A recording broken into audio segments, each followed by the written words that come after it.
Okay, right there. This is one I'm throwing right at you as well, Carl. There's only one bird that has a penis.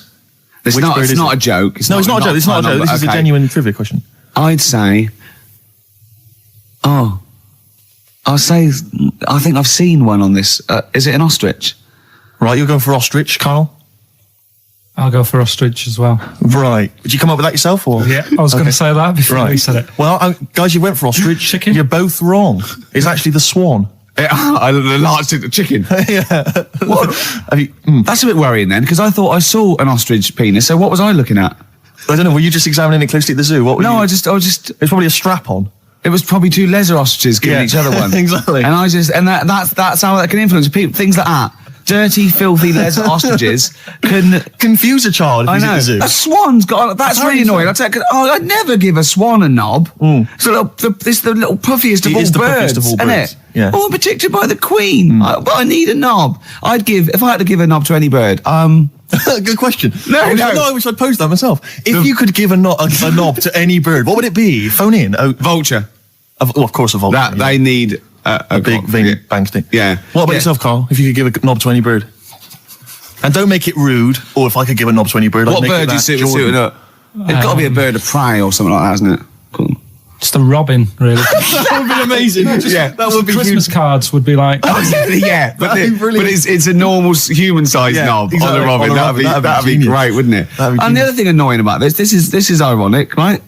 Now, the male of all bird species they're called a cock. Yes. Right. But the only bird with a cock, right, is called a cob. Is that what a swan's called? Yeah, they're cob and pen. They're not cock and hen. That's annoying. And he isn't a cock, but he's got a cock. Yeah. Quick query there, Rick. Go on. When you said then cock, presumably you meant male bird the first time you said it. Yeah. The second time you said it, you said cock. Did you mean the penis? Well, you're showing off the whole farce of radio broadcasting. Because you're not really allowed to say cock. No, exactly, no. One cock would cause great offence. Yeah. The other cock's fine. Exactly. It's weird, isn't it? It is strange. It is strange. So, I mean, if I said now to you, I like cocks. Yeah. Meaning birds. Yeah, that's that'd be fine. Yeah. But if I meant penises, it would be a problem. If you like cocks, it was penis. Yeah, that would be... Carl, do you like cocks? Do you like cocks? No. Right, okay, that's fine.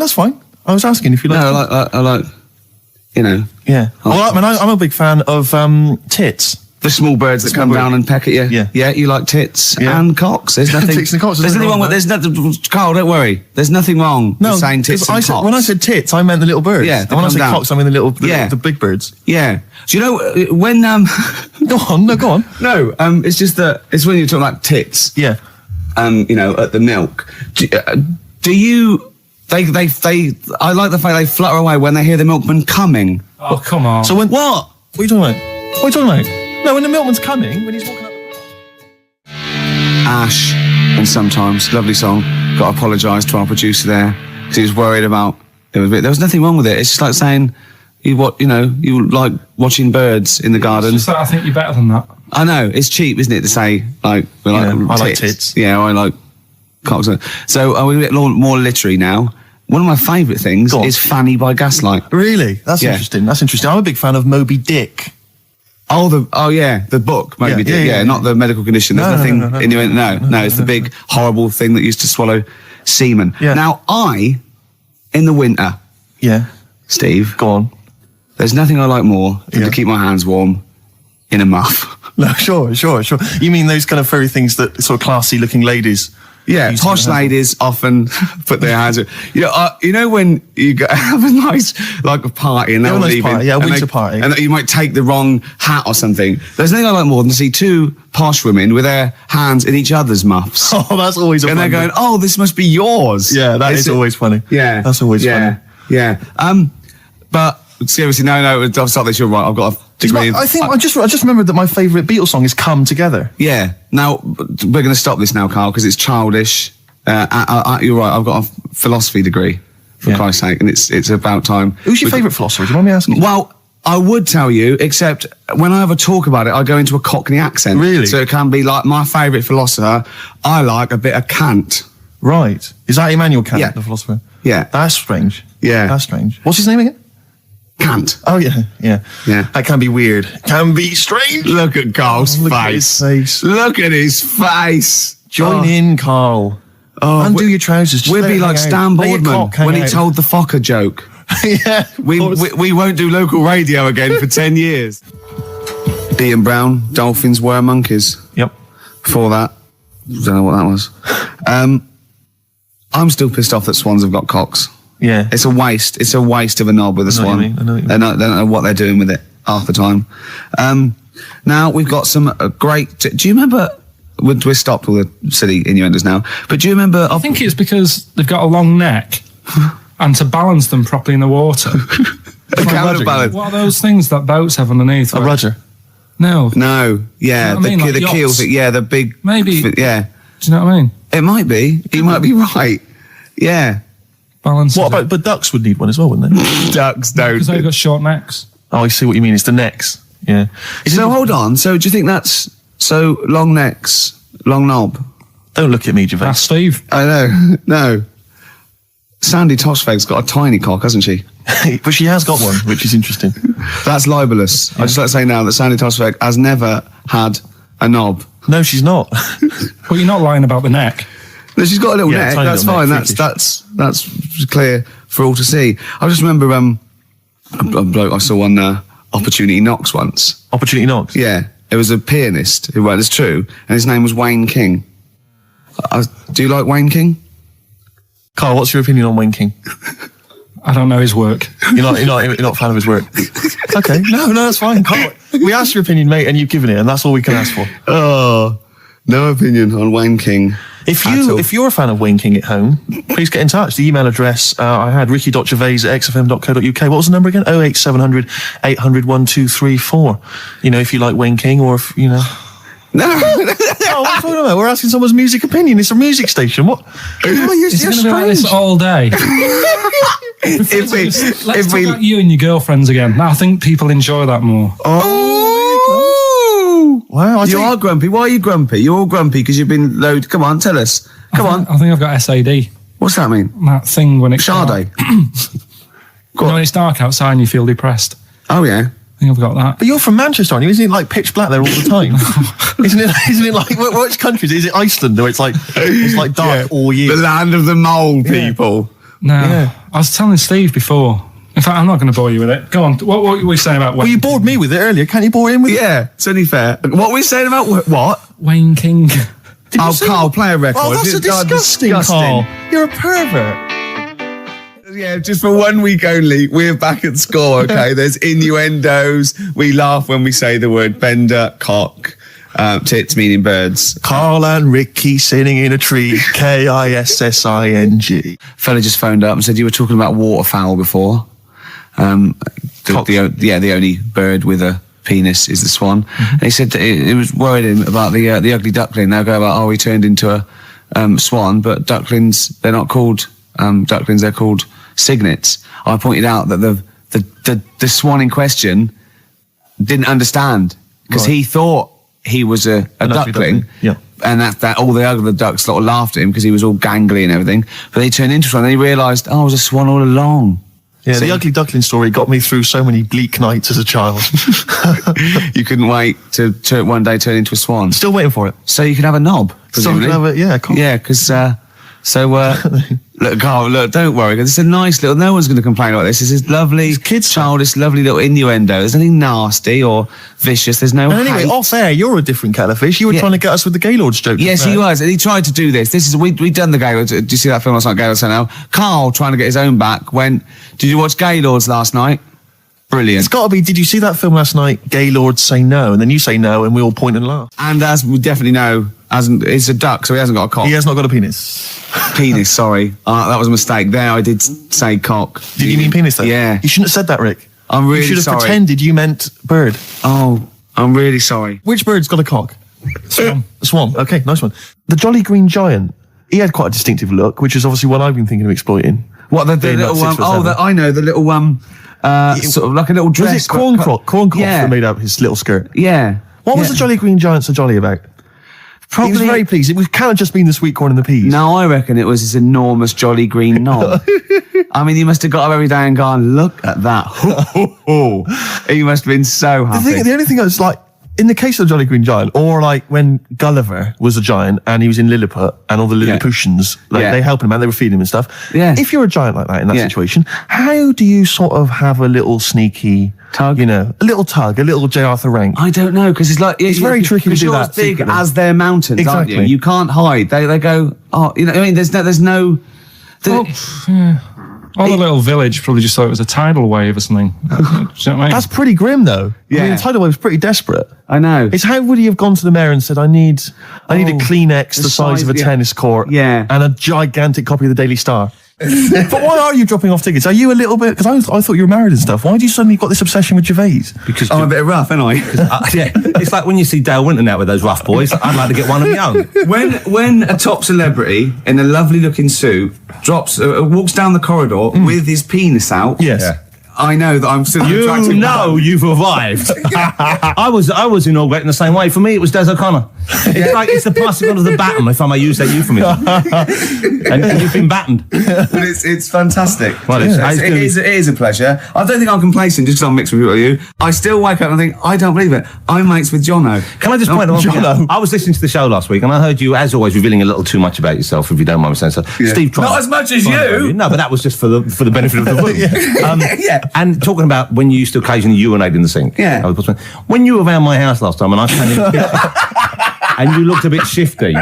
No, please reassure me. It was more ownership. I was like, I went to my territory and then other people that come in that go, has Gervais been round here? It's like just marking my territory. Because my coffee the next morning had a hazelnut tang to it that I don't remember putting in. Can I just ask, Jonathan Ross just came in there to drop off some tickets for the Comedy Award show that he's hosting later this evening. Yeah. Interesting, of course, a man who's 40 and still thinks it's funny to get his penis out. It is, though. I love that. Because it's like, when's that novelty going to wear off? 74, 75, when it's just too horrible to show in public, I imagine. The pigs come, if you like. Sorry? What did you say? What did you say? What did you say? When you do what, Carl? What? What did you say?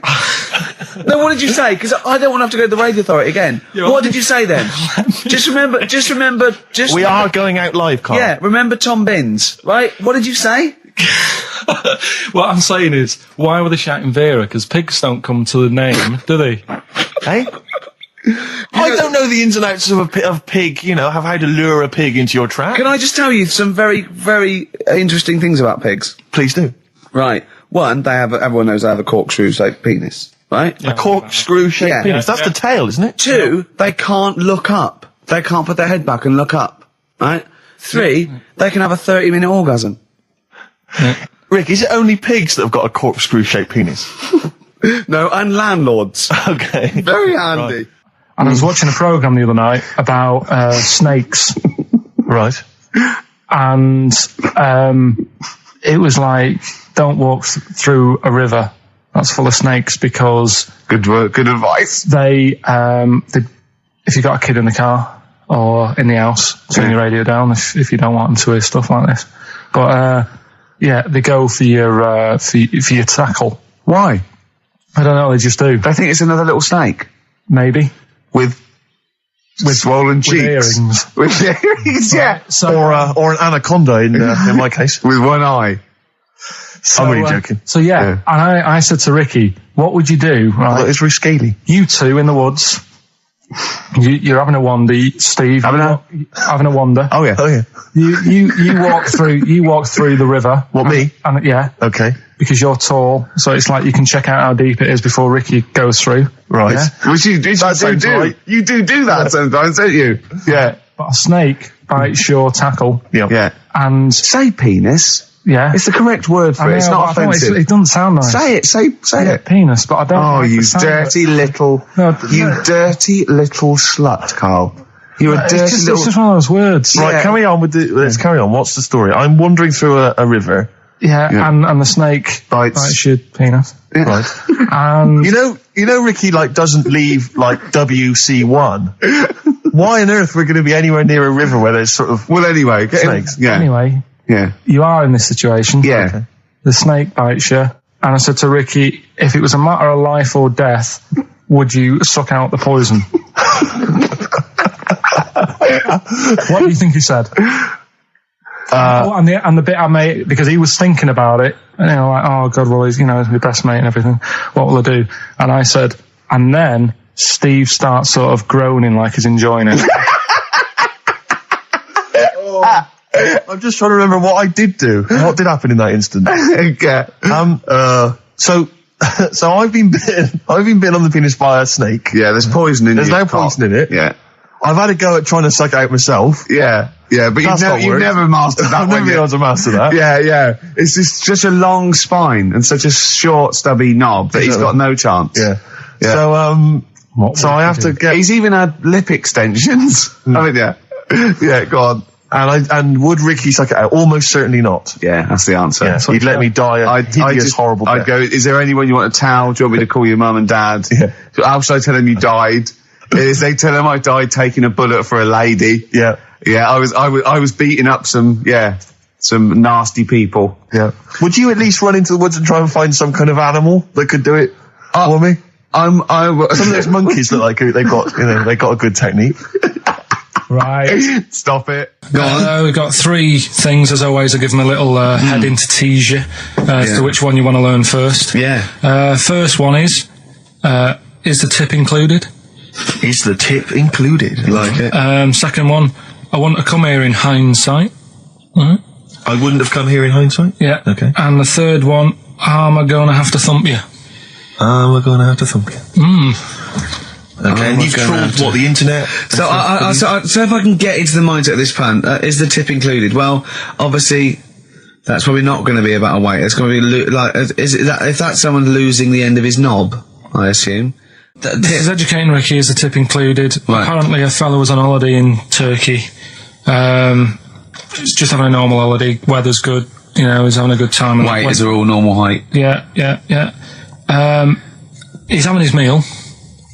He hears a load of screaming going on in the kitchen. Hold on. Has his girlfriend wandered in there? And they do, with a stepladder. the circumcised people in the kitchen, and apparently... What are you talking about? Whoa. Slow down. We were sidetracked there for a minute. What are you talking about? I'm excited about 2 things at once here. One, they circumcised people in the kitchen. 2, I guessed it was someone losing the end of their knob. You did, yeah. I started thinking like Karl Pilkington. Extraordinary. That is amazing. Apparently it was going on. It wasn't just a one-off either. Well, when I say a one-off, I mean they did it more than once. Yeah. Right? And there was... it was there for a week, and apparently the first night it was quiet, and then the rest of the week, every day, it'd be like having his breakfast, or even his lunch, or even his tea. Yeah. He'd be doing it all day. Oh. You'd be hearing lunch and breakfast, fair enough, really. Yeah, circumcision at tea time. Don't do that. And apparently it's a tradition over there. You can't even make a complaint about it. It's like, well, you should have found out before you come over. See, I can't believe this is true. I'm a little bit lost. He's in a restaurant, in a hotel, and there are people having circumcisions in the kitchen. Yeah. Is that right? I'm even worried that we're bordering on the racist here, suggesting that is tradition, that Turkish people cut the end of their cocks off in the kitchen. Yeah. At meal times. I think you're wrong, Karl. This just sounds ludicrous, Karl. No, I don't think it happens everywhere. Right. I think this just in this hotel. Certain places. Certain hotels. What is it, like 2-star? Yeah. Why did he go to the Foreskin Inn? It was his own fault, wasn't it? So Sorry, that's it, is it? Have they closed? Wait. That's the story. You educated me, right? Once a fella saw some Turkish people cutting the tip of their knob off in the kitchen. Thanks very much. Thanks very much, Karl. Got any more? Well, there's things you can learn from it. Either don't go to Turkey. No! Don't have calamari when you're over there.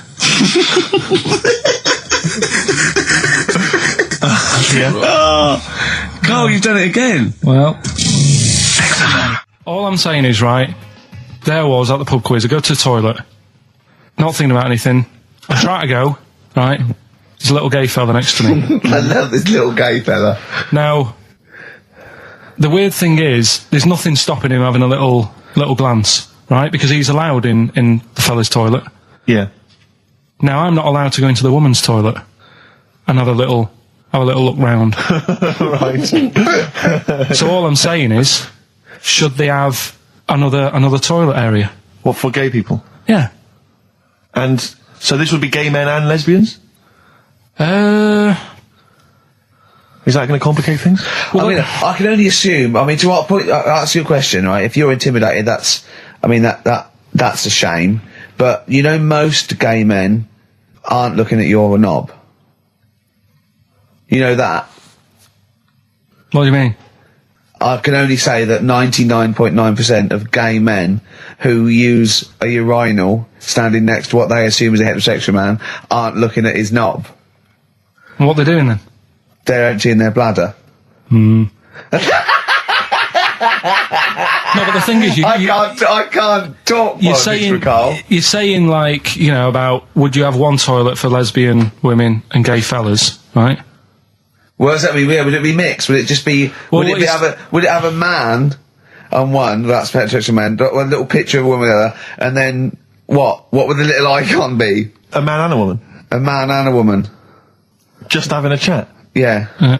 In pink and dot lines. But you couldn't mix them, because then what would happen is you'd get people who are going, oh, I'll play up to this a bit. Or pretend to be gay. And yeah, you know, sort of grow a moustache and shave their head. And pretend to be a lesbian. Right. Yeah. So, I see. So, you know, people pretending to be gay so they could go in and have a look at the lesbians. Yeah.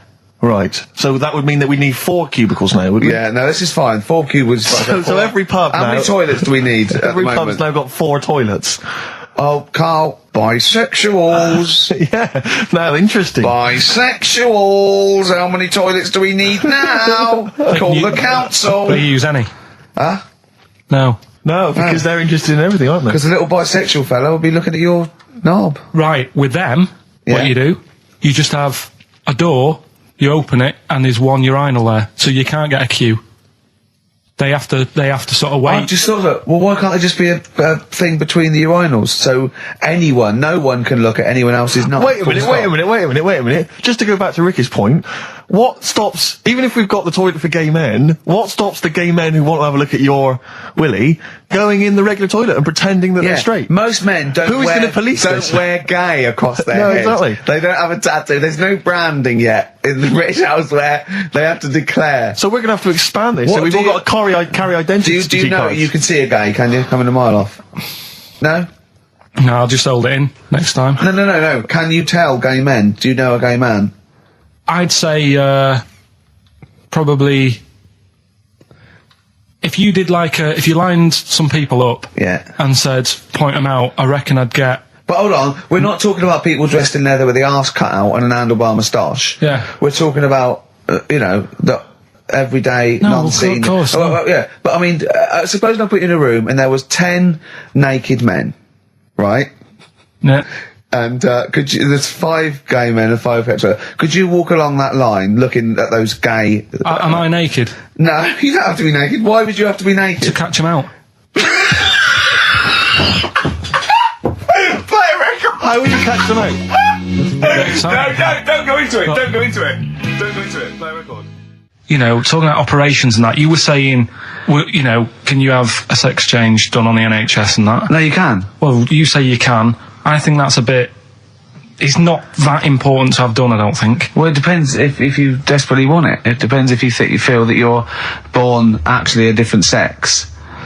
Right? And then you went on to say there's other things that are done. Get this, Steve. Someone, if the cat's got a bad liver... Kidney. Right, bad kidney, can have it done for $5,000. Yeah, you can have a kidney operation. But what's wrong with that? If you've got $5,000 you want to waste it on a cat, then fine. Get another one. We went through loads of cats, I've told you before. As a kid, we got through loads. It's not worth it. And there's no cat that is that amazing that you'd go, gonna miss that one. It's never gonna be the same. What do you mean? What would it have to be able to do to be worth it? Well, it's normally to do with people's affection for their cat. They've had the pet for many years. What do you mean? It should be able to juggle? Or do impressions, and that's why it's worth $5,000? Supposing there was a fella, right? He feels he was born a woman. He's not happy, right? He doesn't want this he's got a knob and a couple of testicles that he does not want, right? He wants a lovely pair of tits and a minge, right? And he finds out that he gets a cut price. He gets, a cut price sort of operation, a dodgy backstreet transsexual maker. Right, $5,000, knockdown price $5,000. It's done with a blunt knife, and and some chloroform, right? But why have you got to have it all done? What? You mean just like have the knob trimmed and wear a bra? Well, yeah, I mean, are you saying if you have it all done you get some sort of offer, if you give them something? No, I was being flippant. I'm saying I was trying to get down to £5,000. Supposing there was a fella who had £5,000 to give away, right? Some old woman with her cat is going to die, or some fella who wants his knob chopped off and a lovely pair of tits put on. Who would you give the £5,000 to? So, hang on a minute. So, there's a fella who wants to be a woman. Yeah. And there's a woman who's got an ill cat. Yeah. Ooh. You see, I'd be annoyed. Whose is this £5,000? Is this my savings, or...? No, you get given £5,000, and you go, but you've got to give it to a charity of your choice. And it's got to be one of them. You give them I'll tell you what I'd do. What? I'd find out what the cat looks like, get a replacement, right? Say it's had the op. She's loving it, thinking it's happy again. Yeah. Give the fella the money. Right. Do you know what I mean? Well, so you're basically saying that you'd rather have the bloke have his knob cut off and stuff than I'd have to have a chat with him first and say, what's your problem? And say, why do you need this doing? And I think they go through that. I think they go to counselling and live with a woman for a second opinion thing. I'd just be saying, right, are you sure? Yeah. But £5,000 on a cat, it can only be for people who have got loads of money, right? And it's like, well, £5,000, it's nothing. Well, I think this debate will rage on. Should we play a record and come back to this? Think about it, though. Yeah.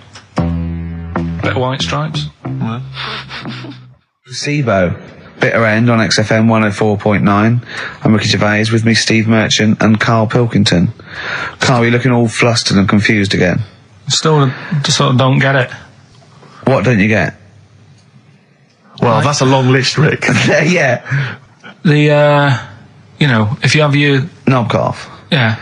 It's because they feel like they're actually born a woman, and they're not living right. They can't live properly with all these things, you know. Well, I mean, there are people that are genetically the other gender. They've just grown, you know. There was one woman actually who was a scientist researching it and found out genetically she was a man.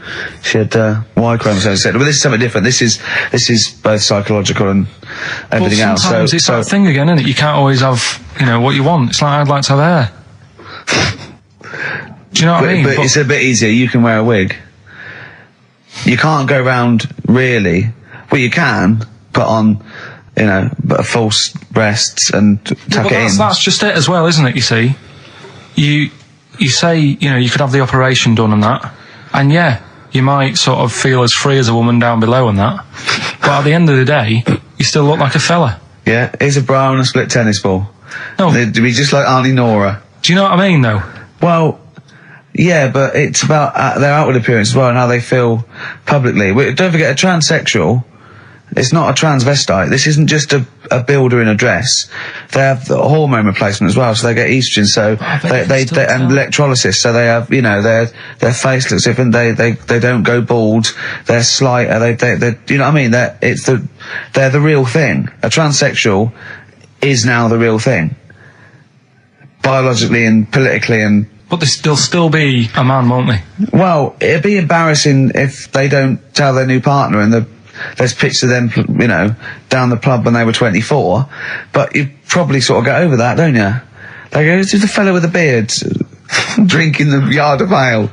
That was me. Well, interesting story. Probably should have told you this before the honeymoon. Do you know what I mean? It's like you can have all that done, right? There's stuff, you could have your bits done, right?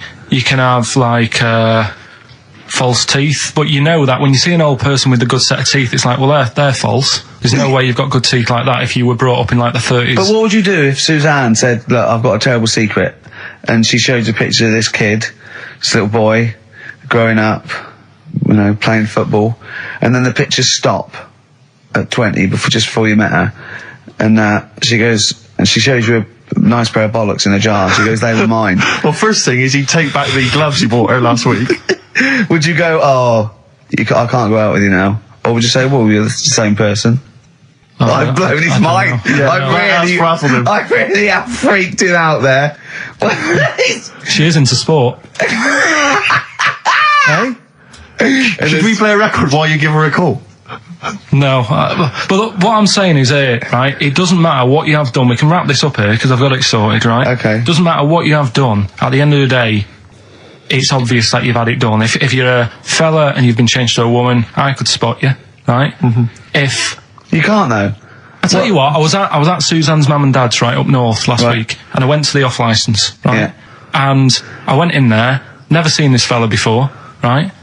As soon as I walk in, I eye him up behind the counter and go, all right, mate. Oh, hello. Oh, hello. I notice he's got a wig on, right? Yeah. Now, it was, I kind of looked and I thought, yeah, it's a wig, whatever. And then I thought, I wonder if it is. And as I got to the till, I said, how much is that? He said, 50 pence. I said, great. And as he turned to the till... Were you buying Suzanne a gift? As he turned to the till and he did that sort of angle, you got the profile, you see the bit sticking out of the back, you go, that's a wig.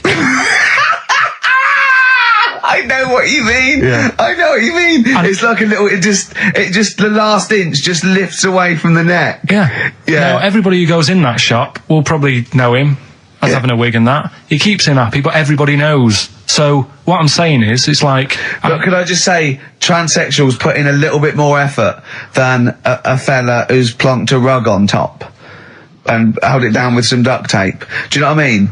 You know, the only giveaway often with a transsexual is the big hands. They can't do anything about that. That's the only thing, you know. Right. But I mean, transvestites are different. You know, they are builders in the dress. You go in a supermarket, you turn around, you see a 6 foot woman, huge head. You go, all right, love. You know what I mean? You know, down below, she's packing more than us 3 put together. That's what I'm saying. But you know what I mean? That's what if Eddie Izzard, right? You're meeting Eddie Izzard, right? Who likes to pop on a dress now and again. Right? What's the politics with that? Do you go, because he walks in, he's all in evening gown, and he goes, all right, Carl. And you go, all right, Eddie. And it's in a busy pub, and you go, oh, why is he? And you go, do you say, do you want a pint of bitter? And slap him on the back like you would a mate? Or do you go, that's lovely. That's a lovely dress. Do you know what I mean? What do you do? What do you do with a transvestite? Would you compliment a transvestite? Oh, their lovely dress. If he was wearing a nice dress? In the same way that you would if Suzanne was wearing probably a nice in a frock. different way. I'd probably say that dress, you know, looks nice. Be even nicer on a woman. Right. Do you know what I mean? So you try and change the way they think. Yeah. Yeah, you'd want to teach them a lesson. Yeah. Sure. In a way. Yeah. It's just, it's one of them things I can't get my head around, to be honest, right? I can handle hairy Chinese kids. Yeah.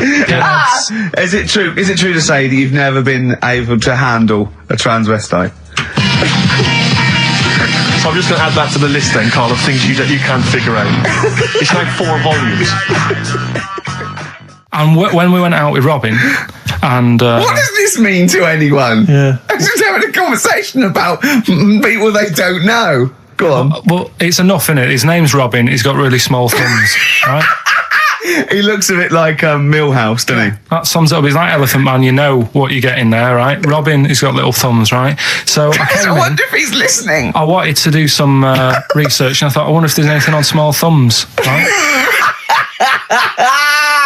I found something. Do you know the saying, rule of thumb? Oh, is it an inch? Well, do you know what the saying means? Is it hitting your wife with a stick? Yeah, Okay, apparently. come on, explain.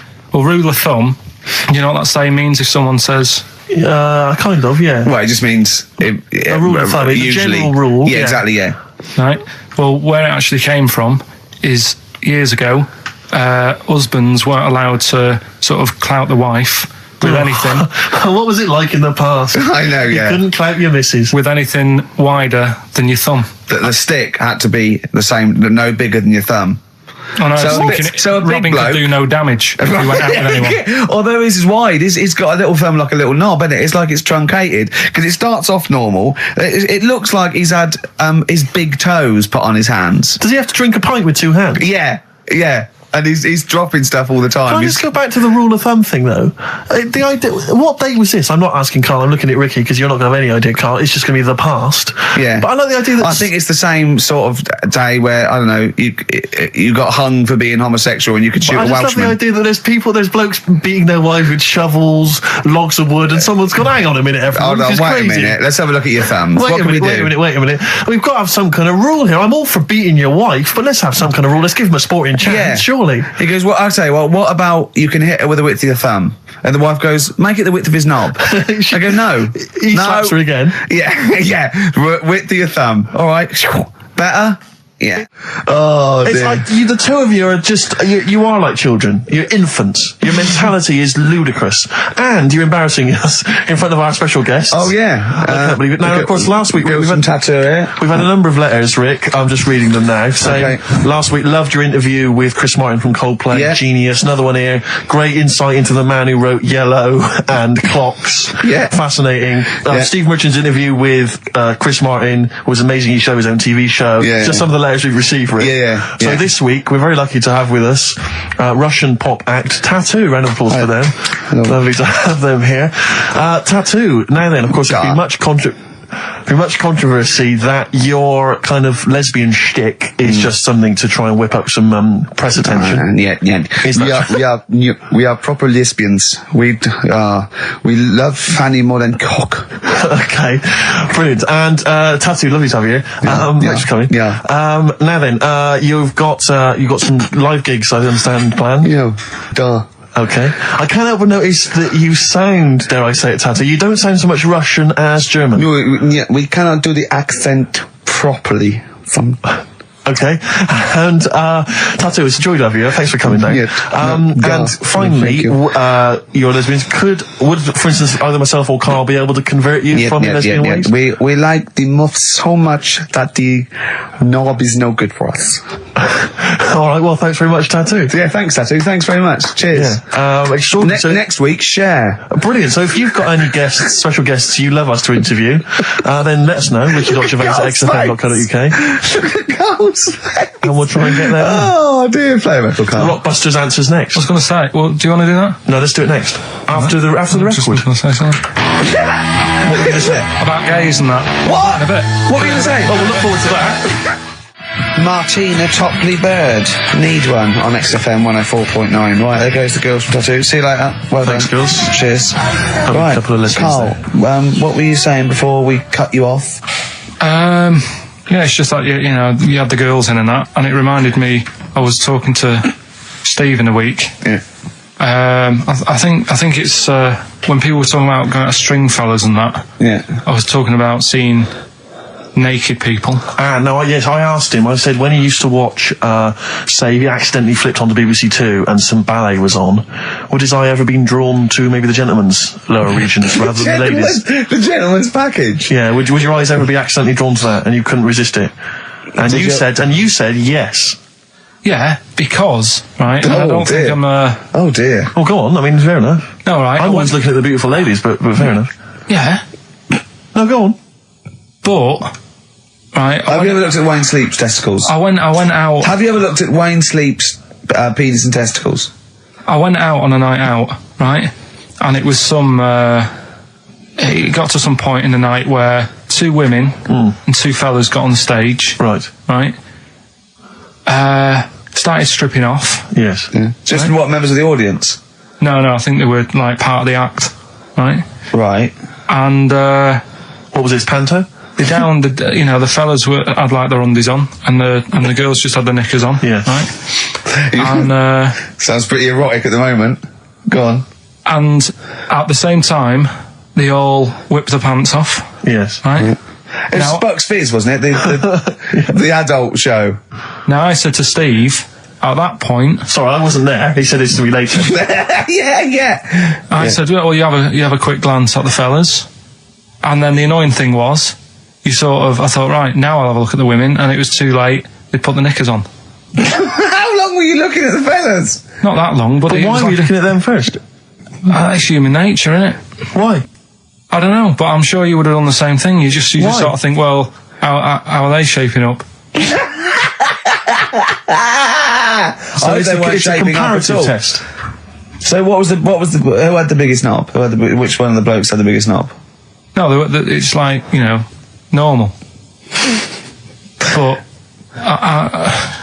this is a whole new side of you. This is a whole other area. So you look at ballet dancers, you look at the gentlemen's. No, I don't. package. I just was when he said this, it reminded me of this night when I was walking home thinking, didn't get a look. because I was messing Where up. was this? What event was this where people are stripping off? Carl, I tell you what, you are the most interesting man I've ever met. Once, right, I was talking about this in the week actually. We had this teacher, and he must have been sort of 60 then, right? And we're all about sort of like 12. We had to do French. You had to put your thing on the booth, and it was I've told you something. Le chat est the and all that, right? And répété, cats on the wall, right? He'd repeat it in French, and of course everyone was going F. C, just for fun, and he heard this, and he listened back to all of them, and he realised they're good, and he went mental. He went, I don't believe this. Do you know how much these cost? He was going mad, and he was going red and bursting like Carl was earlier, and it was like, I can't stand this anymore. Anyway, he picked up an exercise book, said, look at this exercise book, look, and I won't say the kid's name. He went, so and so, look, oh look, he's put. And I'll change his name.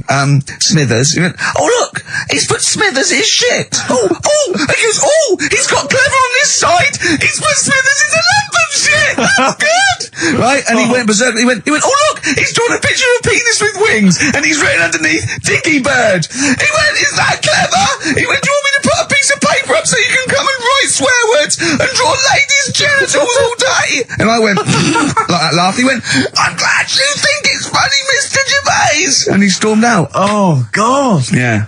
And did he ever come back? No, but we put the bit of paper up for him and said, look what we've done, you sir. That's a fanny. Yeah. There's some knobs.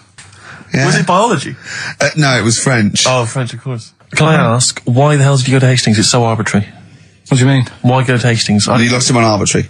Why did you choose that above all other places within? It's amazing, isn't it? You look at his face when you say a word that he doesn't understand, and it just goes dead. It's like when your computer freezes. Yeah, it is like that. Yeah. Is there an equivalent to Control Alt Delete when Carl just doesn't understand? So we have to press like knob, bollock, finger up arse. It takes him out of his sort of stupid, doesn't it? Now that's three things to press, but you've only got two hands, so. Wow. Yeah, I know. God, what would I do? I'd have, hold on, so I could have the thumb of my right hand, pop that up his arse. I'd have probably my index finger of my left hand on his knob. How would I press his testicles? What would I use? I'd have to use some other part. Shall we try it? Yeah, let's go around there. Let's set out. Look, come on. What? I just think it's time you had a little kiss. You're so welcome. I've already had a little... What happened, Carl? He loves it. I'm just going to give you a little kiss. Just for the webcam. Right, hurry up then. All right, on the lips. No. Oh, come on. Oh, God. I love it because he hates it so much. You won't get that radio on.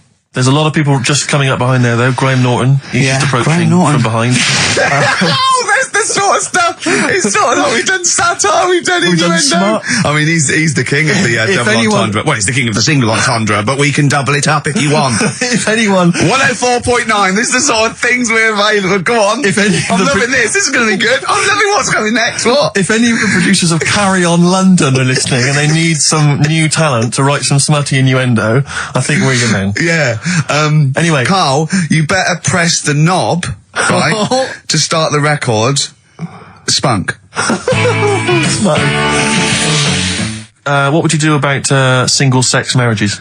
Same-sex marriages? See, this has got this Cameron. I thought Cameron had blown it on Big Brother because they said, you know, what do you think about gay fellas getting married?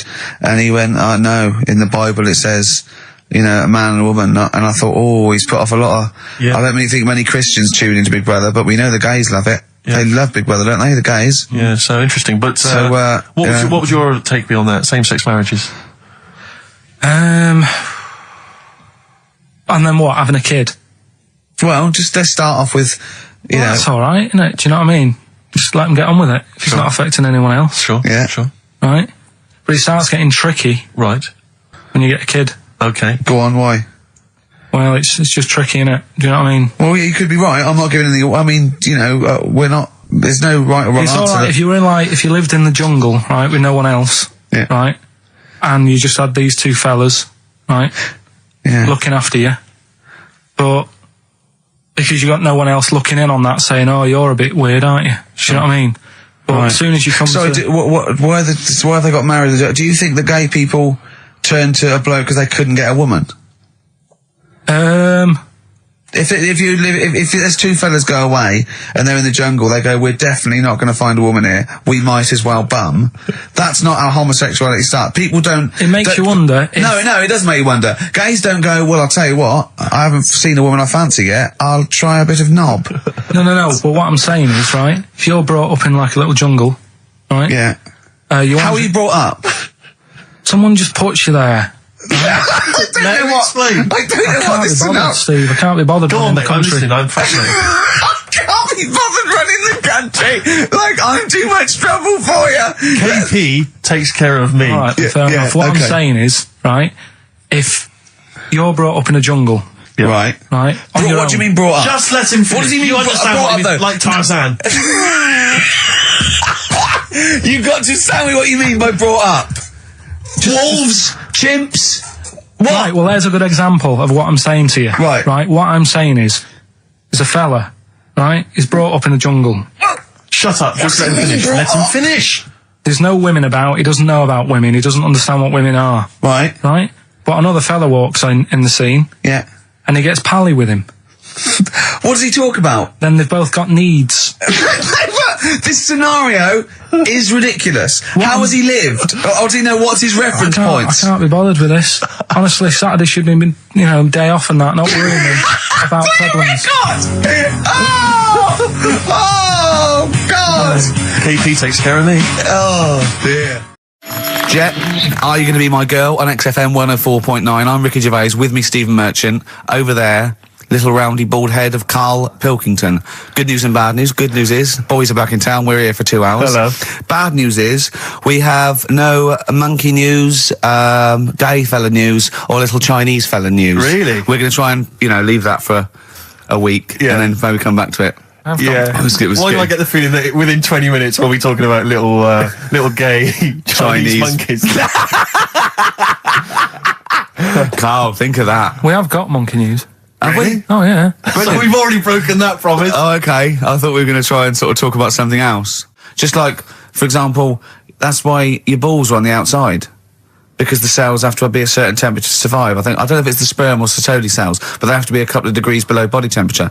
Otherwise, they'd be in a nice cage and we wouldn't get kicked in the nads. What do you mean? That's why your testicles are on the outside of your body. They have to be a couple of degrees below body temperature.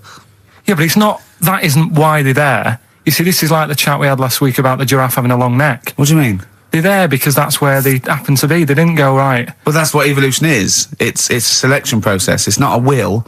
The balls didn't say, look, I'm too hot, let's get us outside, let's get outside of here! All right, hang on a minute then. What? So a little man monkey, right? Theirs are in the same place as ours. Yeah. But they're walking around naked, so it could be anywhere. They could be, like, on the back. It doesn't matter where they are. They call it, well, they could be on the back, yeah. So why aren't they? This is a completely different... Steve! You started it!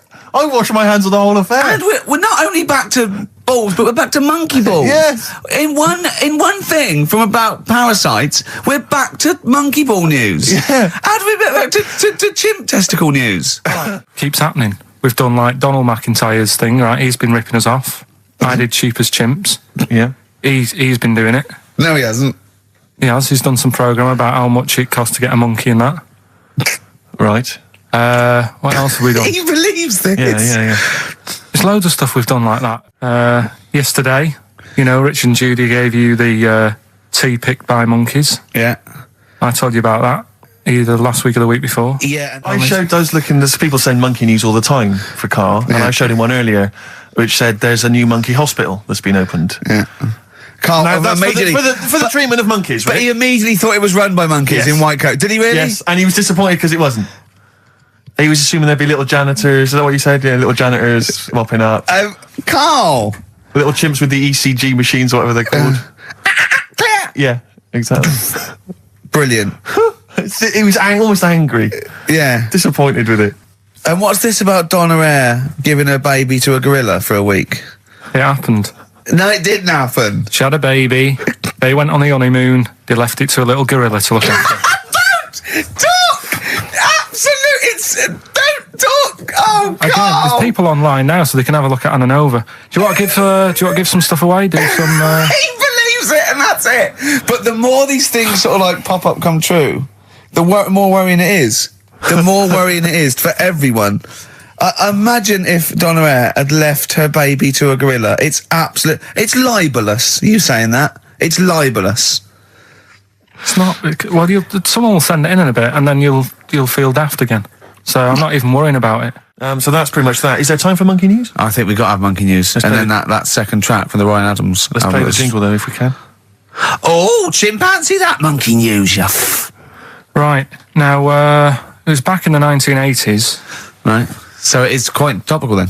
Okay. When did this happen then? 1980s? Yeah. It's about a Colombian F1 sort of, Formula One driver. Yeah. Apparently these races were going on, right? And someone kept winning them. Right, okay, forget it. No, don't do it. It's because it's rubbish. Because it's rubbish. Right, so someone kept winning the races. So this human that kept winning the races. So this human being that kept winning the races, Carl, what was his name? His name it's Jimmy something. Yeah. How tall is he? Just out of interest. No. Let's hear the story. Was he about 4 foot 8? You might find out if I tell you the story. Right? Go on. So anyway, he kept winning and everyone was like, oh, he's brilliant, this guy, who is he, and all that. Yeah. But his gimmick, right, was never showing his body or face? That's right. Never took his helmet off. You're an idiot. Never took his helmet off, right? You know the short trousers he used to wear? His trousers were about a foot long, but his shirts, the sleeves were really long. Anyway, right, so because he wouldn't take his helmet off, you're an idiot. He was taking part in the F3, which is like the lower ranks of Formula 1 and Just get to it. Everyone thought it was like a famous driver who was taking part in that. Get to being a monkey. Anyway, what happened was there was a crash one day. Yeah. And the car tipped over, everyone's like, oh. He ran up a tree? So they were suspecting when he ran away with the ambulance people up a tree and started eating a banana? So the marshals ran over and the ambulance people were there and they were about to take his helmet off, and the marshal was like, don't take his helmet off. And give away the secret that he's a monkey. Give away the secret and that. Yeah, chimp. Yeah. Took his helmet off. Jimmy Chimpers. Little monkey under there. No, definitely not. Okay, let's play Ryan Adams. Did he survive? Just a couple of questions. Did he survive? Yeah, he did, yeah. He was allowed to keep all the awards that he won. Sure. But he wasn't allowed to take part in any other races. Yeah, didn't happen. This is Ryan Adams. We'll see you next week. This is a song called The Shadowlands, also from that Life is Hell album. It's good stuff. Idiot. Okay. Play the jingle. Oh! What is it? Chimpanzee that. Oh, yeah. Chimpanzee that. Monkey news. Right, well, the last one of the year. It's not that good, but this is all that's been going on all week. Yeah. Little monkey.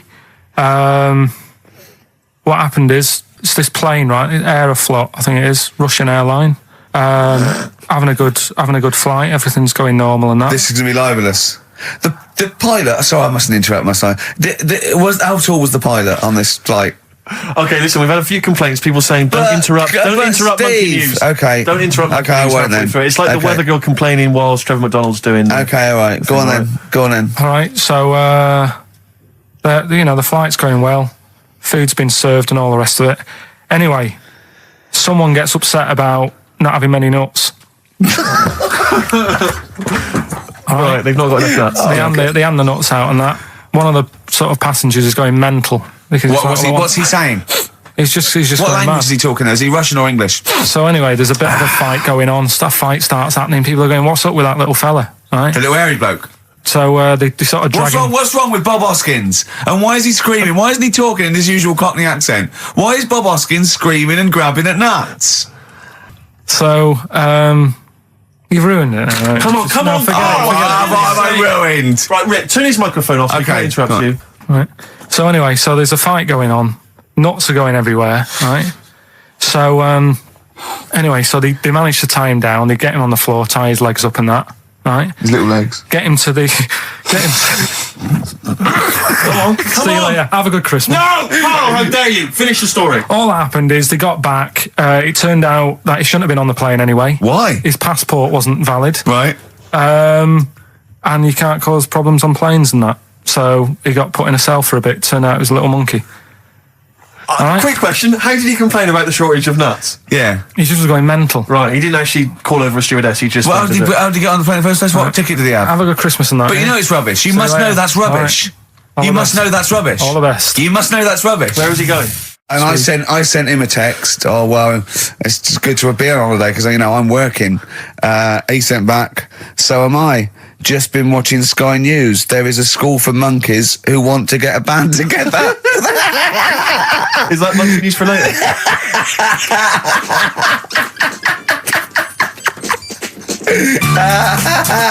Monkey news. We might as well leave it. No, come on. No, come on, tell monkey news. No, it's nothing that great, really. Is it worth playing the jingle? Quickly, Go on then. Oh, chimpanzee, that monkey news. Right, it's about a monkey. 2004. Four. It's about this woman monkey who was born in 1834. Right, half monkey, half woman. No, not true. It happened. Apparently, it was Impossible. it was in the Daily Mail. Right. Okay. The Victorian ape woman was her name. Yeah, I christened this thing Victorian ape woman. Well, we thought Sandra. No, I'm calling it Victorian ape woman.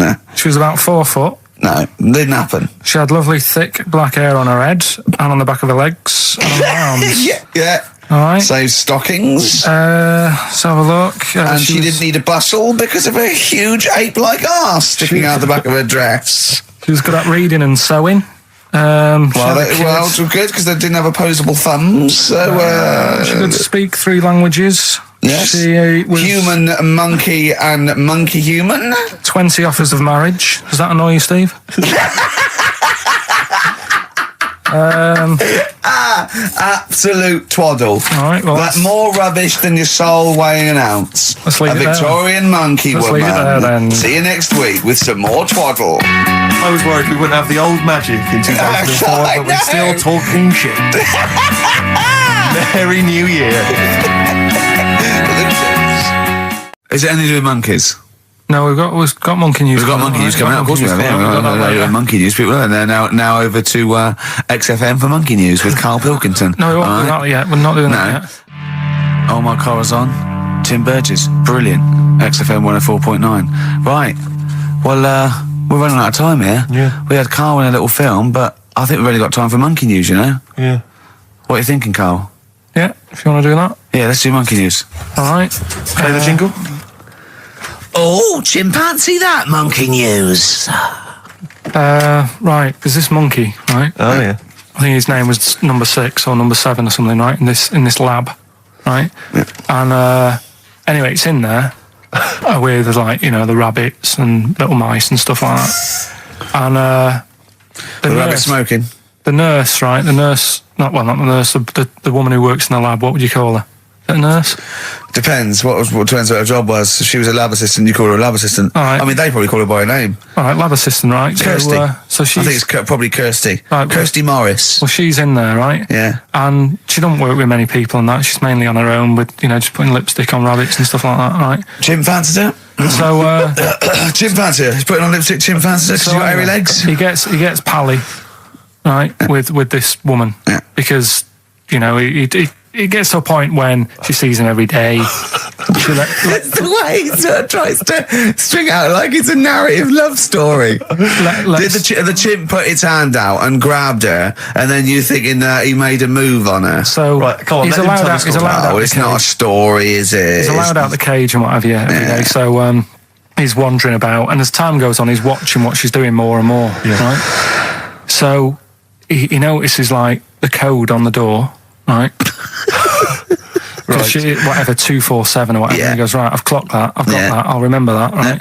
And then he goes, right, there's a lot of Definitely not. lipstick and that knocking about, a lot of makeup. Right, okay. No, there's no way. Finish. No, because So- Steve, you know what's going to happen. Let him finish. I know what's going to happen. So he's there. It's ridiculous. And he's going, well, if it's there, you know what I mean? So while she's messing about with the rabbit, he gets there, he's in front of the mirror, putting a little bit of lippy on. Right? You are no! I know. It's gone too far. Little bit of No, it's gone too far, Steve. Right, Your mic's off, Rick. He's finishing Right. the story. So- Turn mine off as well. It's gone too far. Turn them off. Just let him finish. Right, so the thing is, right, it's this monkey wandering about. It's got lipstick, it's got mascara on, it's looking pretty I good. didn't mention the mascara. It's looking all right, right? So it knows the code on the door, 247, right? So when she's sort of messing about with the rabbit, right, he goes, right, here's my chance. He's looking good. 247 out the door through the reception man's there. He's like, all right, Kirsty, right? Don't talk shit! I Feel Free from Cream, that's pretty much the last track, isn't it, guys? I imagine on XFM 104.9. Well, I mean, yeah, I've got nothing to say after that ridiculous story. I mean, that's worse than the bank robbery to me. Yeah. That he clocks that, and the bloke on the desk. All right, Kirsty. Oh, you're 2 foot shorter and hairy. She wasn't a looker anyway. So. She wasn't a looker anyway.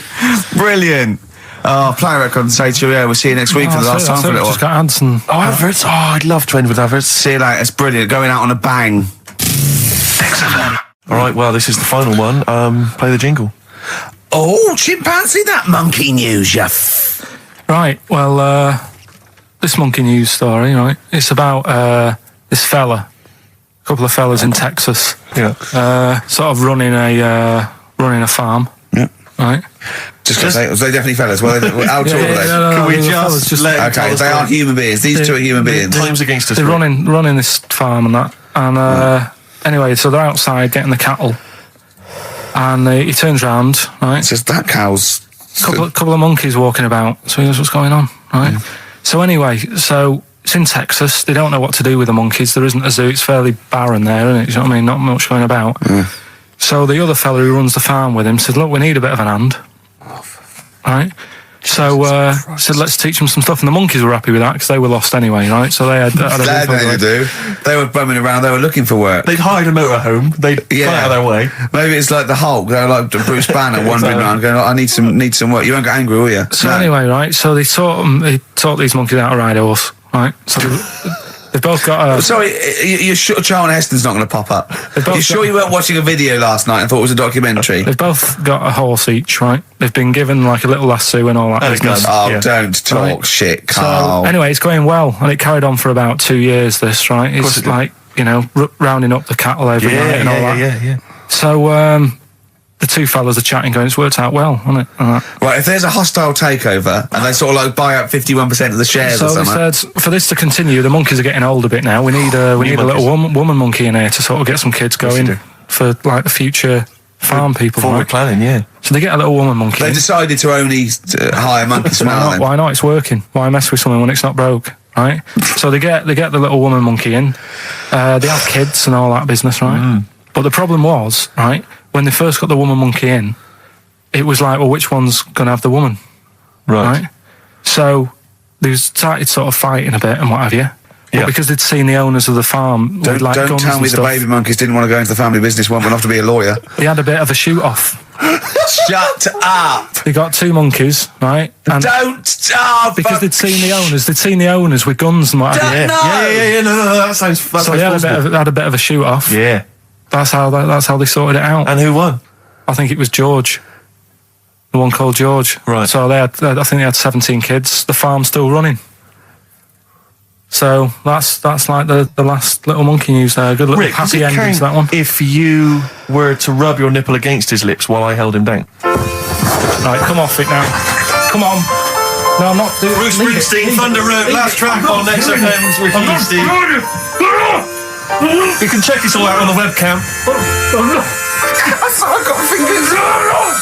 Get his arm out of the way. Get the arm out of the way. This happened on Scum. Just the finale is monkey news, obviously. Well, I'm looking forward to it. Oh, chimpanzee, that monkey news, yeah. There isn't. I've been away, haven't I? Oh, right, there's been no monkey news. You can't get. No, but I haven't had a proper chance to sort of, you know. Carl, your monkey news is of spurious tales from the 17th century sometimes. So let's have one of those. No, let's have a monkey who dressed as Zorro and they thought he was a woodsman, but when they took his head off, he was a 4-foot hairy chimp. Let's have one of those ridiculous stories. Well, we've done that though. But do you want to go back on some of the ones? Oh, what is the monkey news? There must have been some monkey news this week. The only thing that sort of stood out, do you know, like, they're having problems... You're just making this up.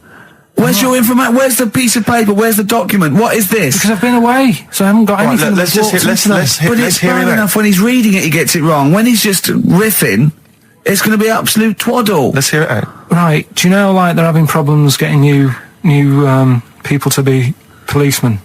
Oh, fuck. Go on.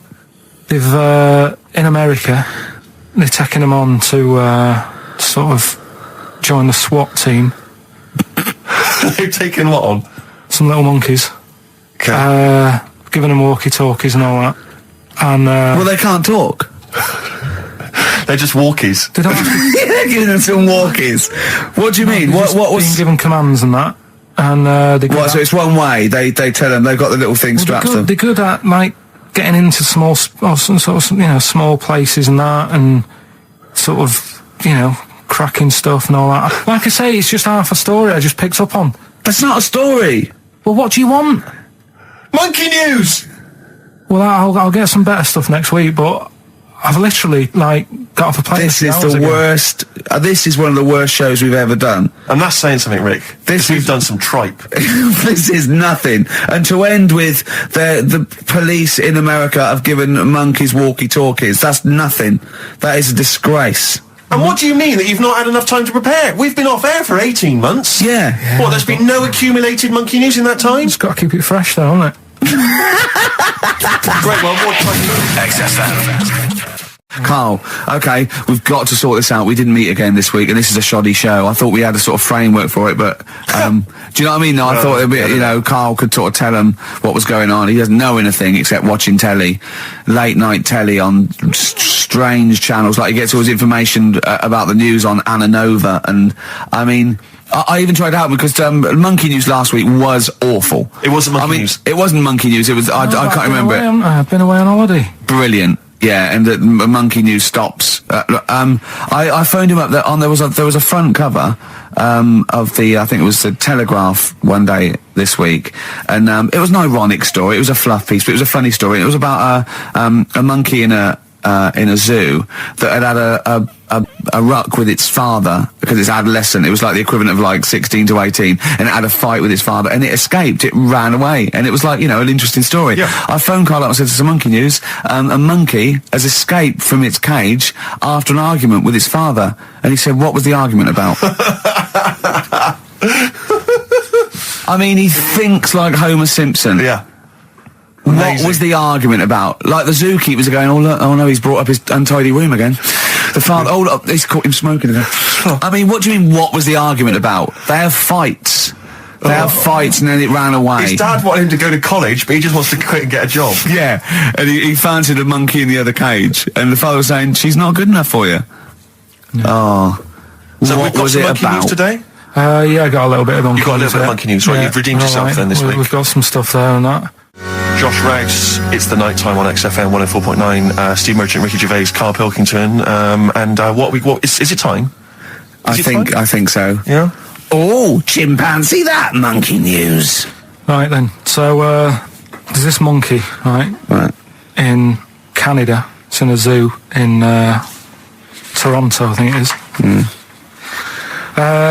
His name's Pascal, right, and what happened was all the people in the zoo sort of said, you know, what can we do? Sort of spice the day up a bit, right? Yeah. So they left. Embellishing. No way this is a news story. Let him do the news. Okay. So they left. Any dates? Just let him read the news. Well, Right? You wouldn't interrupt Moira Stewart. It was about 2 weeks ago. No, because she always says today, so you know it's news. She doesn't say, right, there was a monkey, right? Right, in Canada, Come on, right? mate, just finish it. Okay. It'll be all night. A couple of weeks ago in this zoo in Canada. Right. Jesus. They got a camcorder. Right. And they said, let's leave it for the monkey to have a play with, right? So anyway, they passed it around. Won a BAFTA. And a couple of chimps and that were rubbish at it. They were like filming the floor and all that, and the fingers were always in shot and stuff like that, right? But anyway, there was this one chimp called Pascal, right? Who Annoys me that he calls them monkeys, though. They're not monkeys, they're apes. He was a dab hand at it, right? He was like filming stuff, really good shots, you know, sort of nice mood and that. He used the lighting properly and all the rest of it. No, he didn't. This is the news. What are you talking about? This is the news. Steve, anyway. it's so annoying. You know it annoys me so much. Things like that. He was a dab under. He was doing really good shots. It really annoys me. Let's hear the news. Anyway, right, so he started, at night, like when the zookeepers went home, he started filming, like, other monkeys on the go, like whilst they were at it, right? And he was filming them and what have you. The Ron Jeremy of the zoo. You know it's going to end up on the web. So anyway, the zookeepers came in the next day and it's like, let's see what shots he's got. Anyway, he's got all this, like, you know, all these monkeys at it and what have you.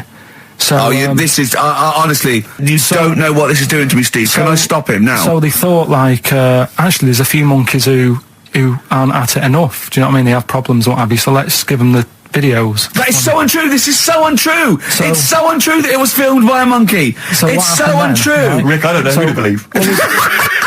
Carl, you're talking so much shit again. You must know that's not true. There's no way. There's a load of tapes out. Look at me. Look at me. Don't keep talking. Look at me. Yeah. You must know that's not true. Can we just hear the end of this news? All here. You had a go at me last week because I didn't have the full story. I've got the full story. You're still not happy. There is no way that by chance, what should we do? Let's give him a camcorder. That could happen. Right. He then films him at it. That might happen. It might happen, but I don't think he'd keep the camera still. Two, they go, hold on, this is good still. This is good shit. This porn's good shit. Anyway, look at that. He's got a lovely shot. Yeah. So this is ridiculous. Let me just recap because I lost my way there. So the monkey has filmed the monkey porn, and now they're showing it to the other monkeys. Is he directing? Can you hear him saying stuff? Can you hear him go? It's just like, you know, Chimp Pimp 1, 2 and 3 and all the rest of it, right? But anyway, so they've got all these other tapes because what happened was they said he's quite good at this. Oh, and the animals, God! And the animals are happy having him around because he's not a human. He's just one of the gang. Do you know what I mean? So they started putting him in with other things like, you know, ostriches. Right. And talking shit. There was also, and do you know they have a problem with pandas in Japan? So they've sent him out there filming a bit of. Where are you going? Honestly, you really annoy me.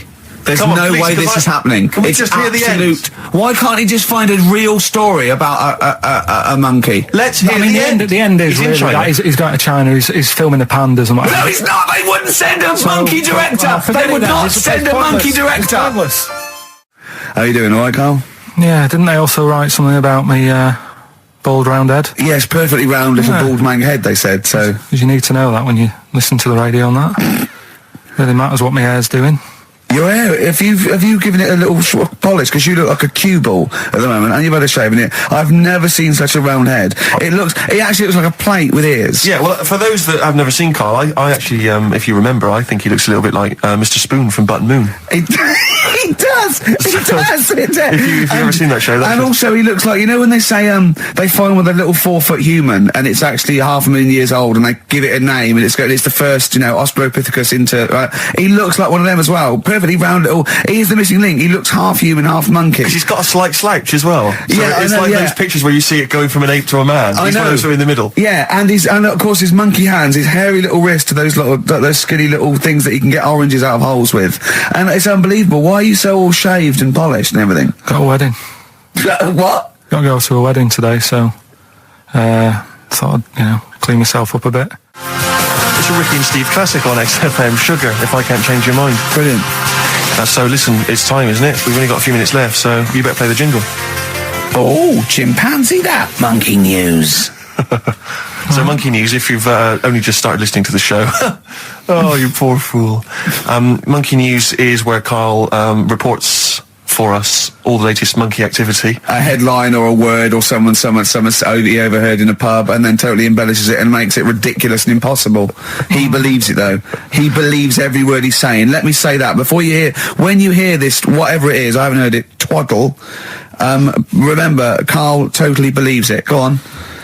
Right, so anyway, I think it's in LA this happened. Right. I think. Why does he think?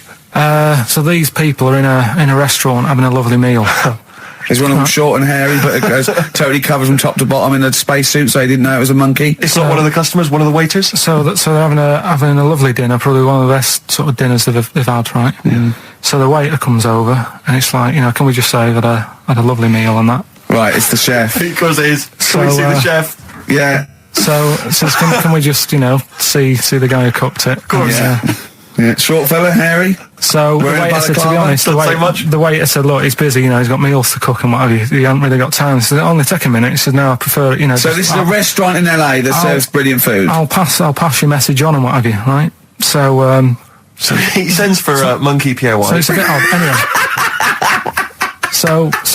So they go out. Right? They go out to the car and they notice the kitchen door's open. Yeah, right? yeah, of course they do, because they're going to discover something that I don't know. So just out of interest, where did this chef train before we see him or reveal, what he might look like or like to eat? So anyway, so they pop their head in and think, we'll just nip in and go, love fruit salad or whatever. Yeah. So they stick their head in. We better see the human chef. You never guess what? Go on. Monkey stood on a chair, right, cooking veg. Right, so anyway, they're like, what's going on here? What do you mean? What do you mean he's cooking veg? What is he doing with it? Well, he's stood on a chair by the cooker and he's chopping stuff. Oh, he's chopping as well now. He's just relishing it, yeah. It's got a little, he's got the bosses in there. They're like a bit shocked. So he's a bit panicking because he's got this monkey working for him. So they say to him, what's going on here? We didn't know this is what's going on. Why have you got a monkey cooking stuff? So he said, well... Incidentally, a monkey, I should point out, who probably doesn't need instructions from its girlfriend. Oh, forget it. Landed Ben Folds on XFM 104.9. We've had an email, Rick, from Simon Whittaker. He says, he's throwing the question to Karl. Have you seen the video for that Ben Folds song where there's apparently a monkey working the sound desk and shifting the piano? Yeah, you want to check that out. Talking of monkeys working the same desk, we've also had a lot of... This better be a good monkey news, Karl, that's all I can say, because that was drivel. Amy Winehouse. Play the jingle. Oh, chimpanzee, that monkey news. Right. There's this monkey, right? Yeah. And it had been... do you hear about monkeys being badly treated and stuff like that? Yeah. So, anyway, it goes into this home. It's 14, this monkey. It's called Matty, right? Goes into this home where it's looked after. What do you mean home? Just like just a little monkey home, right? Okay, so zoo. Yeah, kind of, yeah, but they haven't got any other monkeys there, right? What have they got there? They've got just other animals and that, but not that many monkeys. But anyway, because he's there on his own, again, When you say monkey, do you mean a chimpanzee, by the way? Because you usually do. Yeah.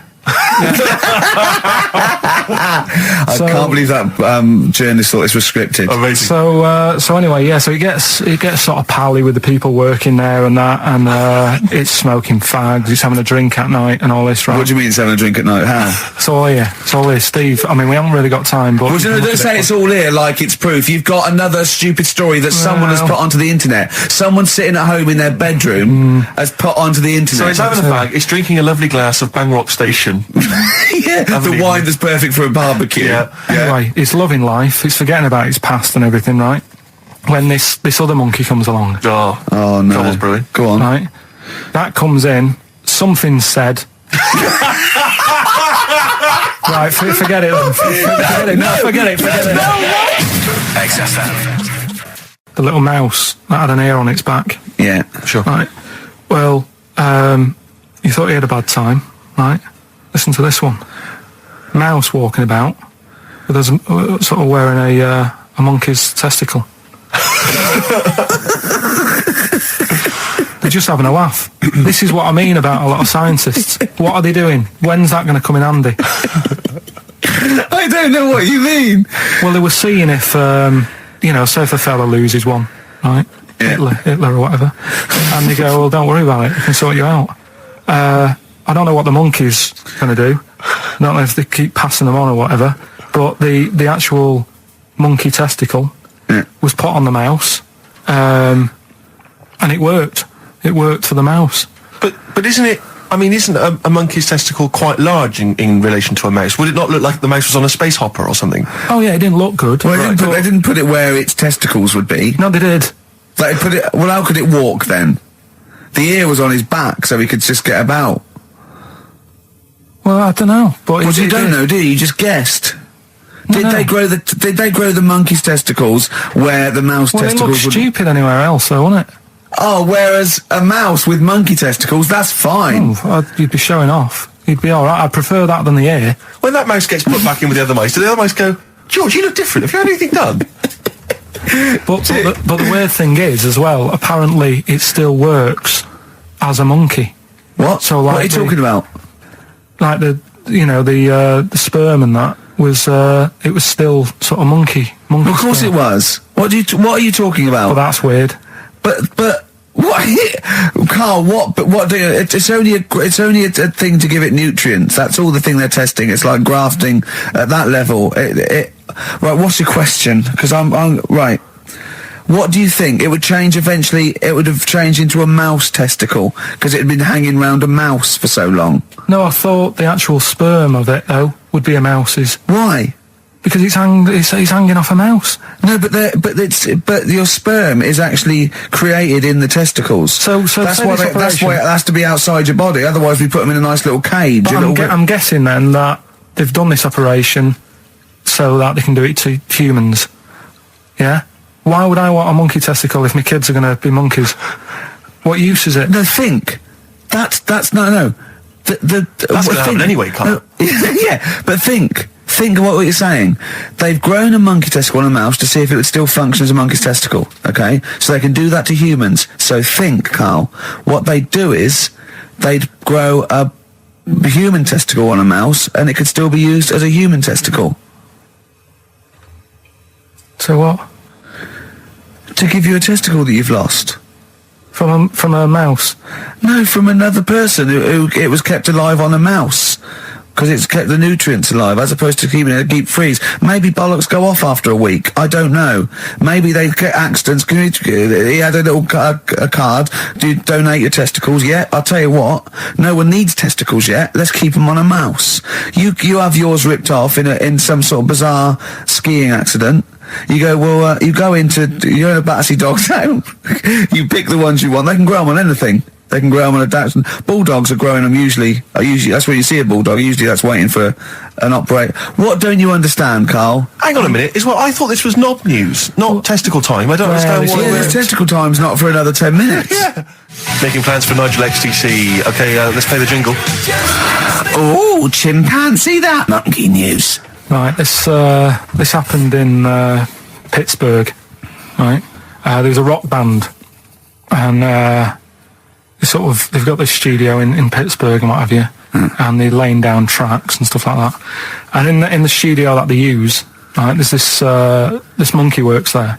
Right, I love the way he throws that in. Like he throws that in. This monkey works there. No, he's just got a little gig there. He sort of he carries the equipment in, guitars, stuff like that. He doesn't. He does. No, he doesn't. He just sort of cleans up after the bands. No, he doesn't. Emptying the ashtrays. Doesn't happen. Sort of stuff. Doesn't happen. That's the gig it's got. Anyway, right. Gets women out of the crowd that they want to go visit with one arm. Drag them back. So anyway, right. So the band's in the studio. Right? And one of the band members brings some A&R fella to the studio to have a listen to the latest track. Right? Yeah. So they hit play, and they're all there going, "Yeah, brilliant, this is good." Oh no. Anyway, so the fella says, "Yeah, I like the track. I especially like the bass on it."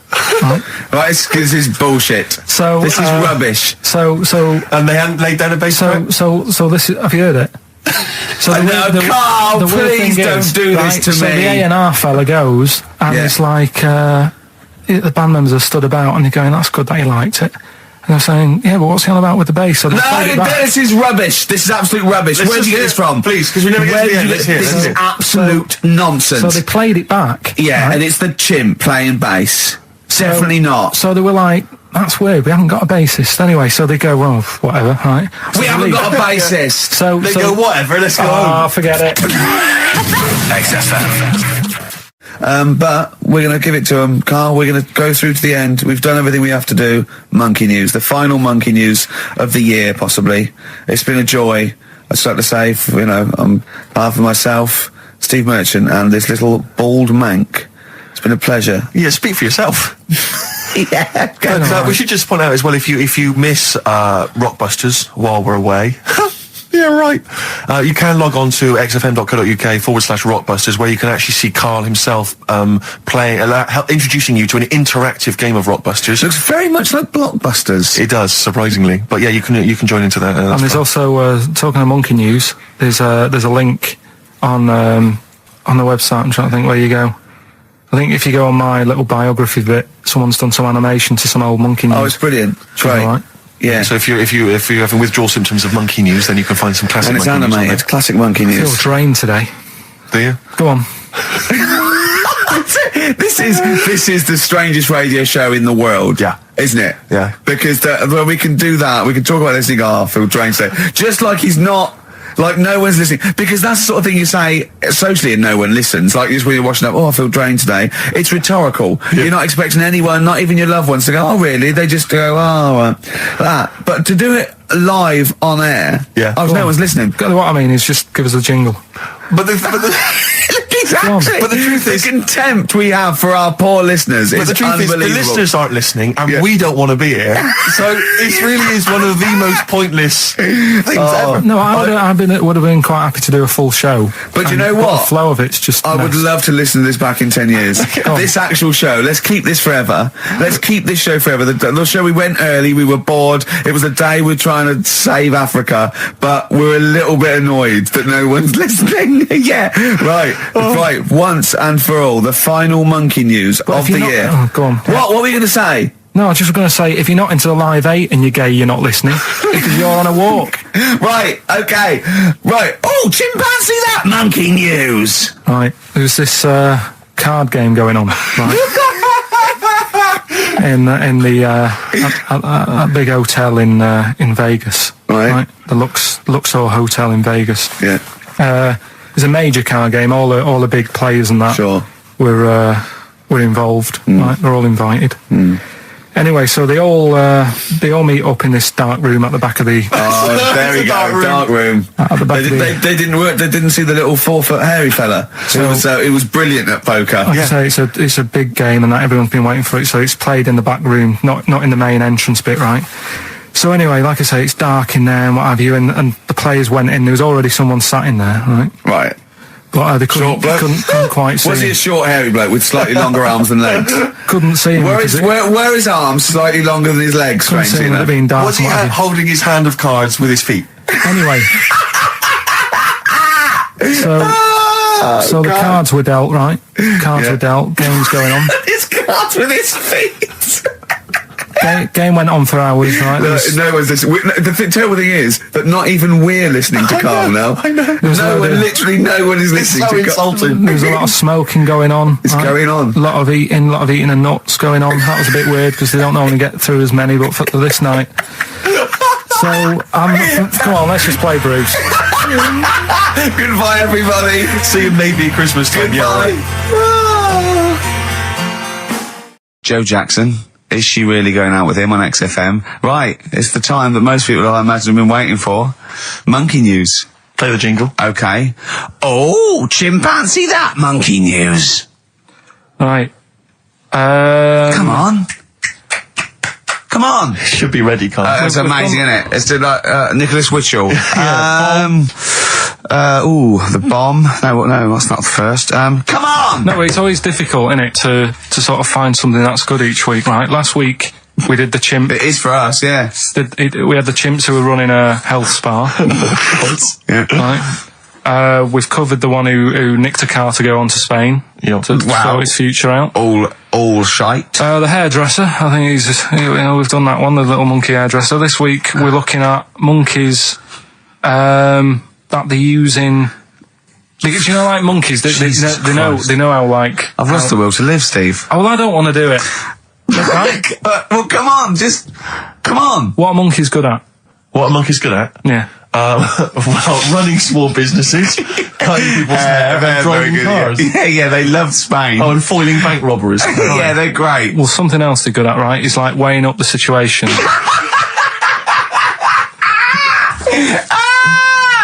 Oh God! If you stick them in a field with loads of like obstacles on it, right? They're good at sort of I can get over that, and I climb over that. I'll swing from there to there, that sort of thing, right? Okay. So the people in charge of somewhere, I've thought, I thought we can use that. We can use that skill, right? And what they've done is they've got a load of little monkeys, right? They've given an IQ test. Yeah. And the ones that score above 80, right? Get to produce this show next week. Join the army. Right. How do they join the army and what do they do? They just, what they do is they set little obstacle courses up for them. They do that. They do a cross-country run. They do, the IQ cross-country test. run? Yeah. Okay. And then once they've done all that, they make them a little uniform. Made to measure little uniform. Slightly longer arms, shorter legs than usual, yeah. Yeah. And, basically then they taught how to use a gun and that sort of thing. Yeah, of course they are. You're talking rubbish again. This came through literally, pretty late on, so... So you've not had a chance to incorporate all the facts, as usual? Just have a look.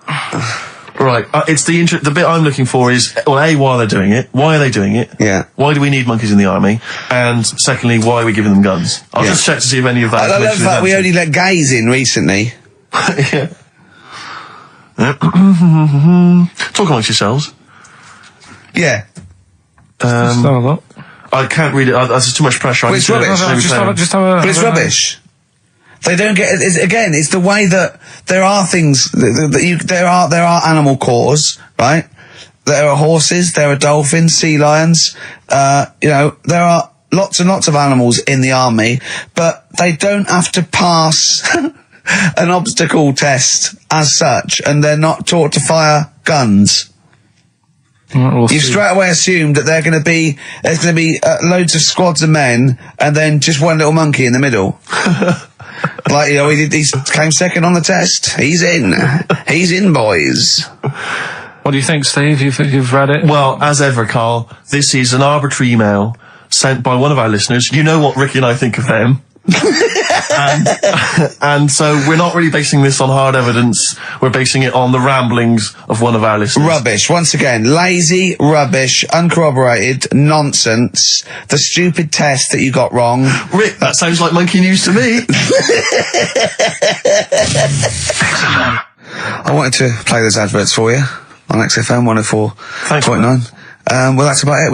We've had some tears and laughter. I mean, the only real thing that we learned from today's show that's corroborated and is absolutely true is that, remember, Mancunians take off more sick days than any other area, 11 days per year, compared to sort of like 8 Liverpool. And from that we extrapolate, do not trust Mancunians. Well, I'm not saying that. I think that's a bit harsh. I'm saying, make sure you get in writing that they're not going to have more than sort of like the average number of days off per year. Yeah. Or if they start taking loads off, fire them.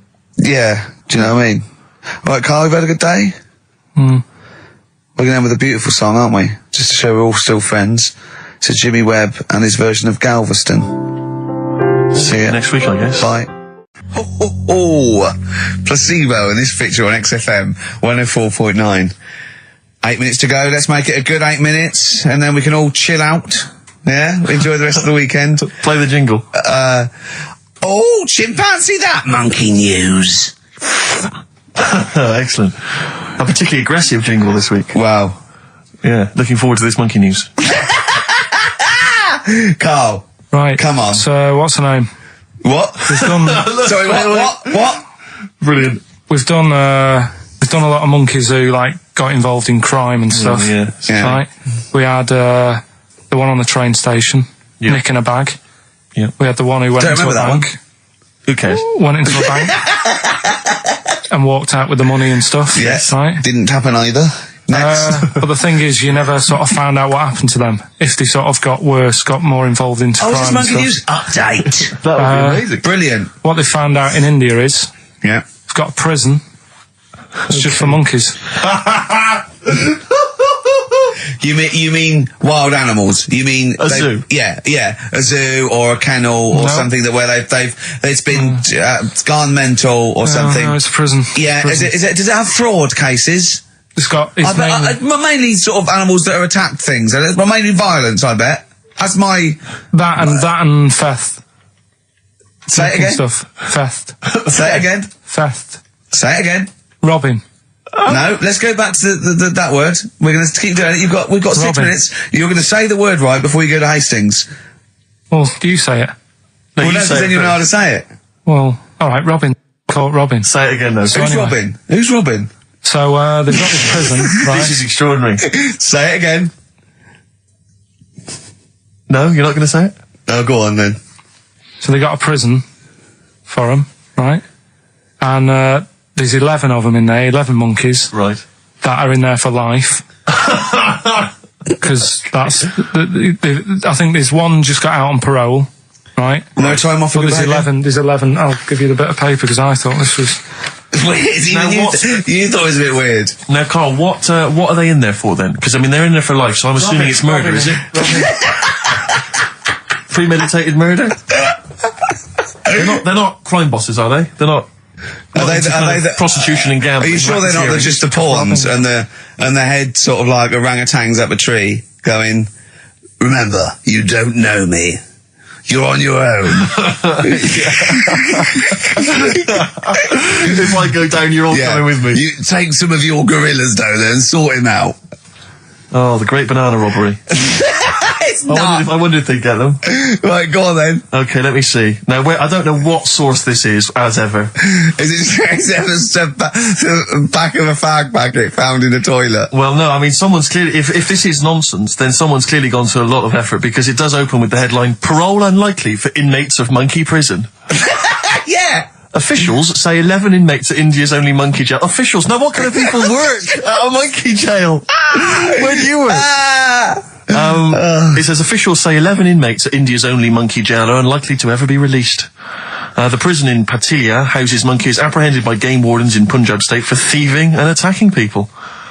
The Daily Telegraph reports how the monkeys at the prison in Montebello snarl and glare at visitors from their heavily barred cages. 2 monkeys were released a year ago after exhibiting good behaviour for 18 months in the jail. They have remained out of trouble. Prison can work, that's good. So all 11 monkeys. They were aggressive wild animals that were taken away from the public for their own good.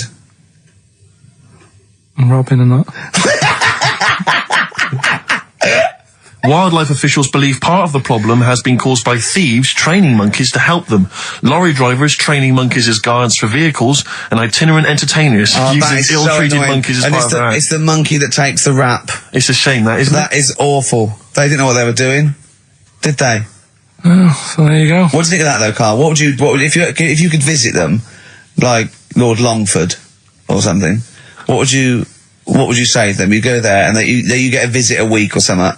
You know. So can you get us a video? Alright. Do they get conjugal rights? Do you reckon? You wouldn't be interested in that, though, would you? They get what? Would you be happy to give them their conjugal rights? Yeah, would you?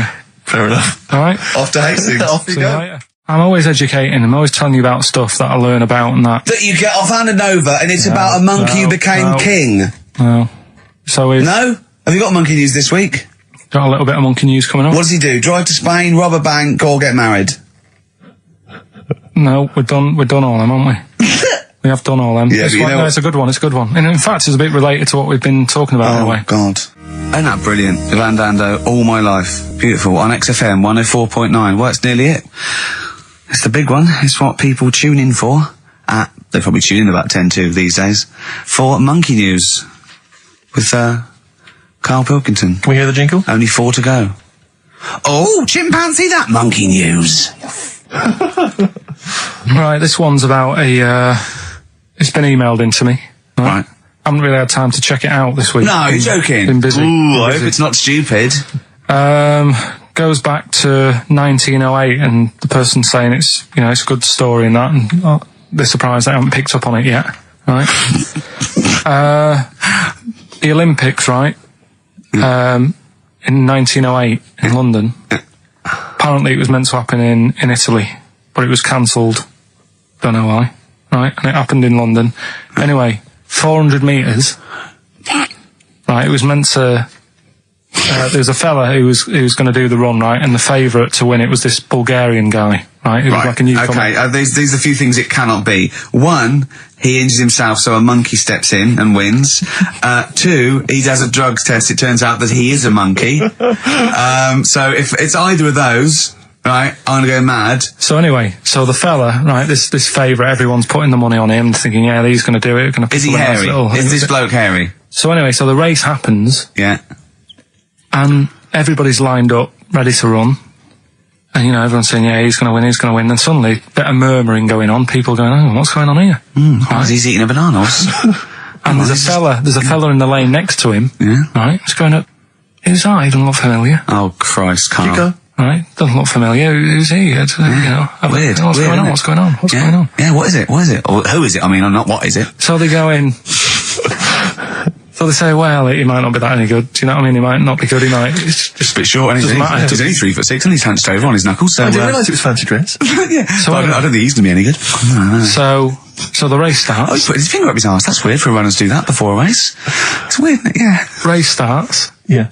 The fella that no one recognises wins it. People go, what's gone on here? Yeah, sure. Do you know what I mean? We had our money on the favourite. What's gone on? Who is this guy? Yeah. Anyway, he stood up there, right? He's looking well happy. Yeah. He's lifting the trophy and everything. Right. Long arms. That trophy's higher than... So anyway... He's only 3 foot, but the trophy's 9 foot in the air with those long arms. I'm suspicious. Go on. They had the picture in the paper the next day. Sure. And everyone's going, yeah, he was fast and everything, but... quite hairy for a run. Oh, I'll tell you Come on. Quite hairy for a run. Because normally they shave themselves, don't they, to make them faster. And no. How did he manage it? It's really hairy and that. So anyway, he wins the stuff. He walks away with a cup. The people who are in charge of the running, or like the Olympic Committee, look further into it. Turns out it was a chimp. Right, keep talking. Right? No, don't keep talking. Shut up. This is monkey news. If you can't handle the news... It's news from 1909 and I haven't heard about a chimp winning the Olympics. Be quiet. What happened there then? 400 metres, right? Now the thing is... talk shit. The annoying thing was, it took so long for the Olympic Committee, right, to find out that it was a monkey. It was going manic. It went into loads of races. It was picking up loads of No, shut up! Right? It became a celebrity. It was doing endorsements on TV. Don't talk shit. It said he managed to win the same race 4 years later in Athens because... How did he get to Athens? Well, it's a joke. They're winding you up, Carl. Weird. It's not weird. It's right. I do not believe it. Well, that's okay. There's only 3 of them to go then. Right, because we're probably all leaving in 4 weeks' time, and that's the end, I've got to get onto a sort of mainstream radio station, because I don't think there's any other sort of tin pot place like this, is there? No. So I'm going to clear up my act a little bit. I've got an album from the Capitol Radio Library, and it's the best punk album in the world ever. So if Cap's listening, I'm just going to show that I can do a mainstream. I'm going to play a classic song and I'm going to announce it right and everything. If you get a job on a decent station, you'll take me with you, will you? We're a pair. Brilliant. So, okay, here we go, right. If anyone's listening, just to show that I can do mainstream radio, okay? Well, that's all. Okay. You're getting nervous. Okay. Come on. Shall I get a monkey and do it? It's alright. Okay. Well, that's about all there is time for today. You've been listening to Ricky Gervais with me, Stephen Merchant. Across the way, K-Man Pilkers. We're going all the way back now, a classic song from the late 1970s, and this is Devo with Mongoloid. Monkey news? Monkey news is safe, isn't it? Some monkey news, that goes without I told a bit of monkey news. I did a photo shoot at the zoo this week, and one of the people in charge... Trying to make yourself look good. Yeah. They told me that they used to have an orangutan, right? But it escaped. It worked out. It lifted up a drain, got out the drains and got out up into the zoo. It actually did a Coldix type escape, right? And Carl goes, what happened? I said, well, they sort of they surrounded it and sort of got it back anyway. That's no good though. I mean, it's not monkey news unless it steals a car and goes to Spain. Exactly, yeah, or opens a small I mean, that's real. That actually happened. Yeah. But it's not real unless it, takes a gun, gets mistaken from a president and, runs the country for 3 years. Monkeys, Pleasant Valley Sunday, brilliant. XFM 104.9, Karl Pilkington. This show is monkey heavy, isn't it? It is monkey heavy. Carl, if you were president, would you sort of make it compulsory to maybe have a little monkey? Everyone has a little monkey of their own? Little chimps out and old age pensioners? It's not a bad little, It's funny, because there was a story the other day when I was looking for monkey news.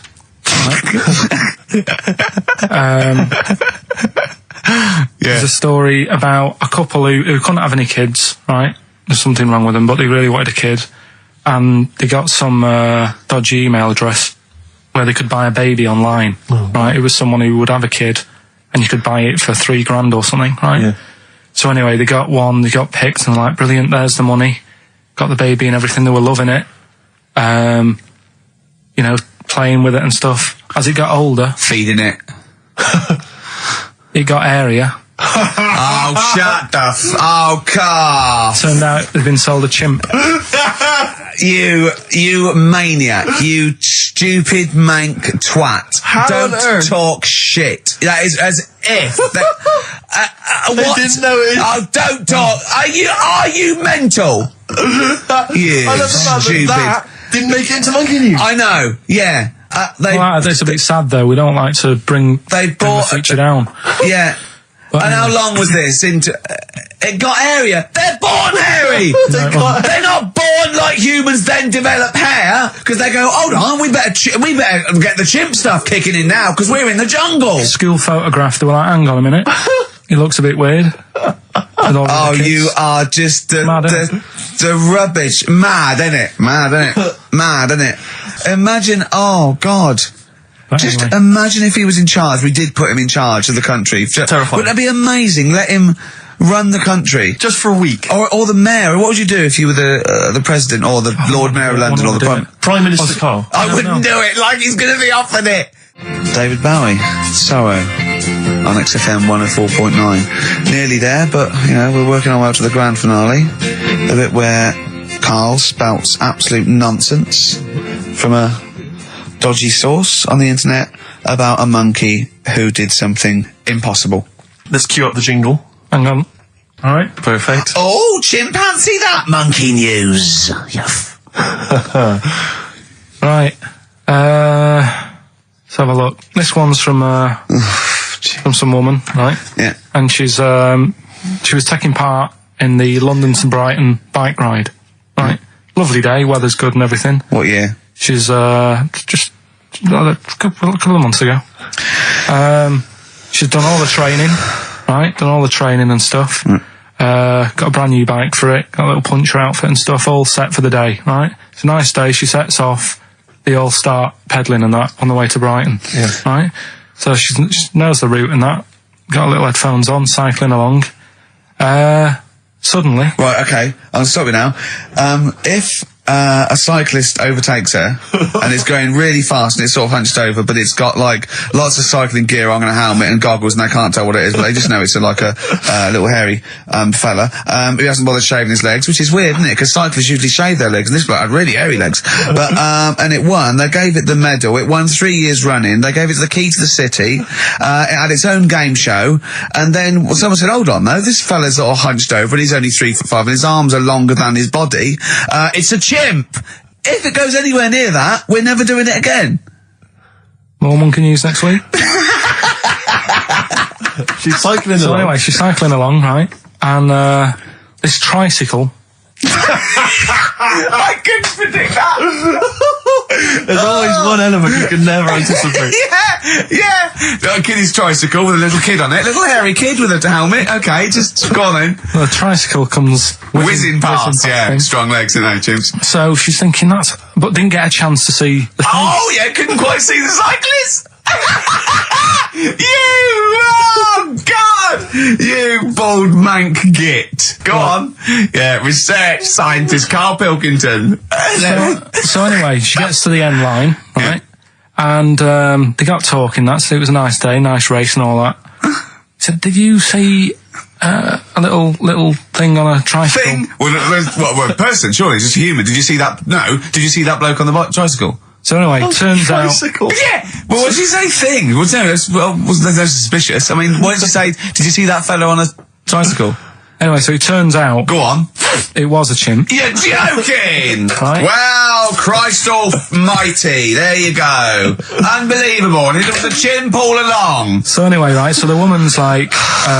we're never doing this again. Checking out the news, Right, there's nothing on it. She checks out XFM Monkey News. Right, okay, I'll stop you there again. Right, if it turns out she doesn't lose, right, and the circus goes, we're looking for our chimp, it used to ride this tricycle, and it escaped with police chasing it. No.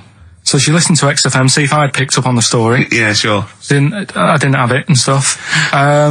So she got in touch with the organisers of the London to Brighton bike ride, said, look, saw a little hairy fella. Why did she care?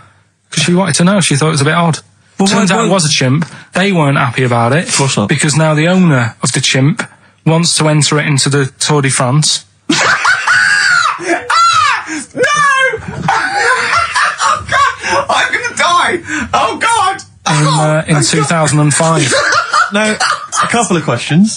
I trust you'll be able to answer these. Oh, God! Steve, help me out. How did it get hold of the tricycle? I don't know. Okay.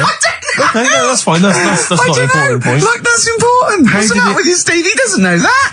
How did it know well, firstly, how did it know which way to cycle? But more importantly, how did it know there was a major bike ride? Just following the crowd, Steve. What's the matter with you? The owner of it had trained it and stuff. No, he hadn't. It had already done the run beforehand, before the big day. No, it hadn't.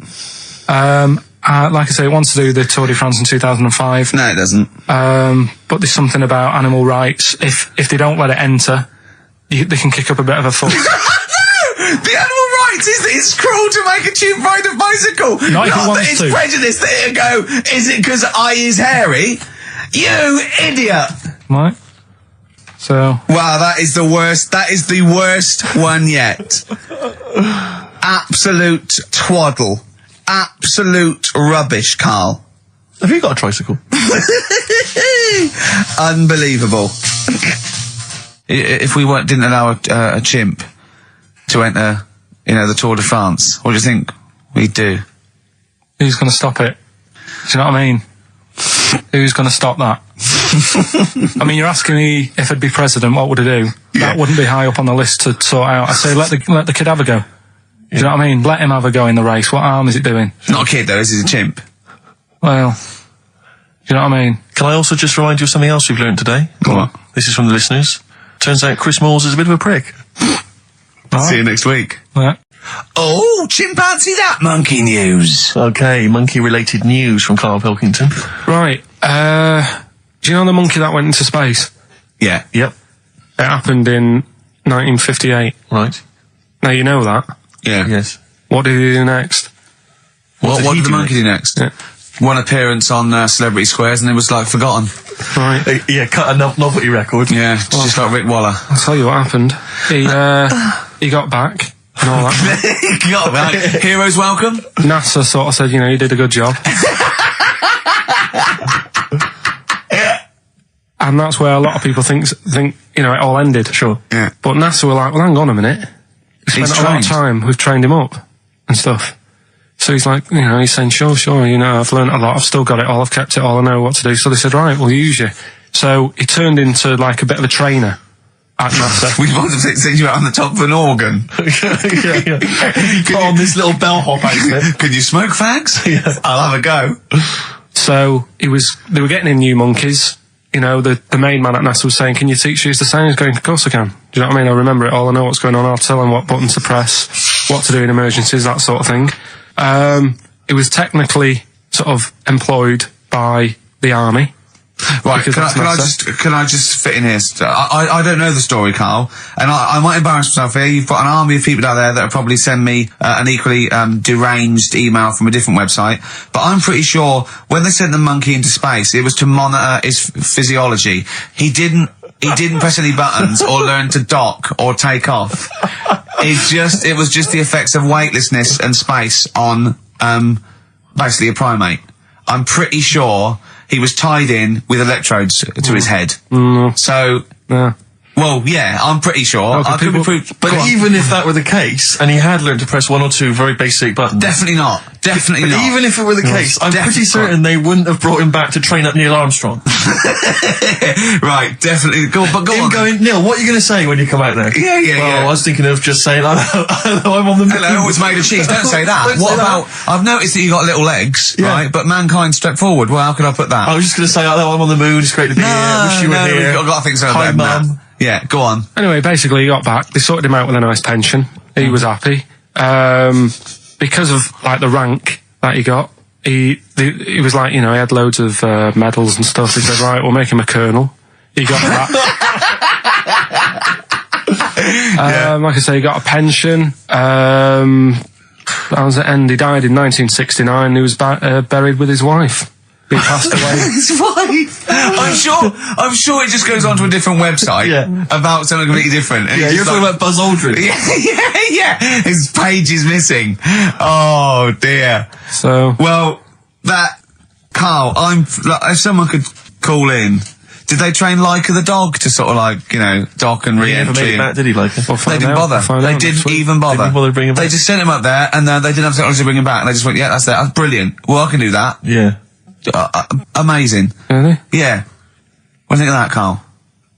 Rubbish, isn't it? Sort of brought it down a bit. But But the little monkey made a colonel. Hero. Big hero. What was he in? What craft was he in? Sputnik. Just hang on a minute. He was in Jupiter AM. Yeah. Let me see that piece of paper. Yeah, I can guarantee there's nothing there about his training other than let's hope he's not sick on the control panel when we shoot him up at 400 Gs. Oh dear. I love the fact that you think that this monkey was a high... Do you know what I mean? When you think of these things that are less in the monkey's face, do you think of the Planet of the Apes? Like they're sort of talking... sort of chimps and gorillas, and they're in tunics on horseback with snub-nosed rifles. What do you think of? Just a little monkey getting on with it. He knows his job, he knows what he's got to do, he gets on with it. Look, he's pressed the button, watch him press the button. This takes me back. Do you remember 1965, I think it was? We're going to use him to train other DJs. That's it then. Goodbye. Thanks. Cheers. Okay, monkey news? Do you want a bit? Yes, please. Play the jingle. This rush is weird. Oh, chimpanzee that monkey news. Right. They were filming a documentary, right? This telly company. Yeah. Doing a documentary. Who? Which one? Don't know. No, right, what was the documentary about? About monkeys. Yeah. Where was it? Africa. Right, when was this? I haven't got a date. Okay. Recently though, since the advent of television, obviously. Yeah. Actually, a bit of extra monkey news if you want it. Okay, always. Do you know the... Monkey news extra. Go on. Do you know the Halfords ads? Halfords ads? I don't think so, no. What happens? Halfords, they've they sell nuts and bolts and stuff. Right. They were using monkeys in the ads. Okay. Yeah. And what happened? Don't they sell bikes, Halfords? Well, mainly. Bicycles and motorbike stuff in that. Okay, so they're using monkeys in the advert. What happened? I can't handle it. What? I can't do this. Look at him. Look at him. I don't care what he's doing. Well, basically, right, there was a load of hassle because they were using these monkeys in this Halfords advert. Yes. Right. And what happened? Get to the point. It turned out there wasn't a problem because they were mechanics in the first place. Well, they were monkey mechanics? Yeah. What are you talking about? Mental. What are you talking about? That's not a story. Right, anyway, listen, let's get back onto They were mechanics in the first place. Right, listen. Right, so they're making this documentary. Right? And they stumble across a little gang of... Come on! Get on with it, please. Little gang of monkeys. That's the first time I've ever laughed. I'll hear that. I know. Well, brilliant. What do you want, a cake? Come on. Can we play a song? Oh, I don't understand what is wrong with you, you freak. It's making me laugh. Just tell us the story. All right, then. All right. So anyway, right, so there's this documentary being made. They found a little gang of monkeys. Right, play a song. I don't know what's going on here. I apologise. It's just if you were looking forward to monkey. Got to hide your love away. According to the Beatles on XFM 104.9, I'm Ricky Gervais with me, Steve Merchant. Right, Carl, come on. Monkey news. Everyone's composed. The jingle, please. Oh, chimpanzee that monkey news. Excellent. Okay. Right, where were we? We were just start again. There's some people making a documentary. For what? Okay. Making a documentary in a jungle and that. Right. Stumble across a little gang.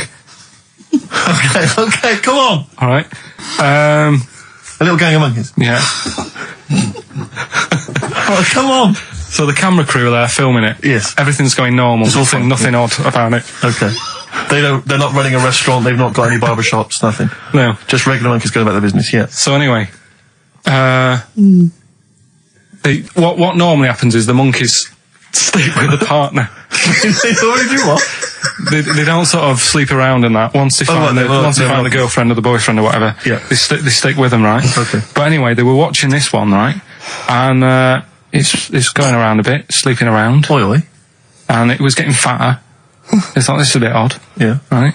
So followed it round and see it having it away. Turns out, little prostitute.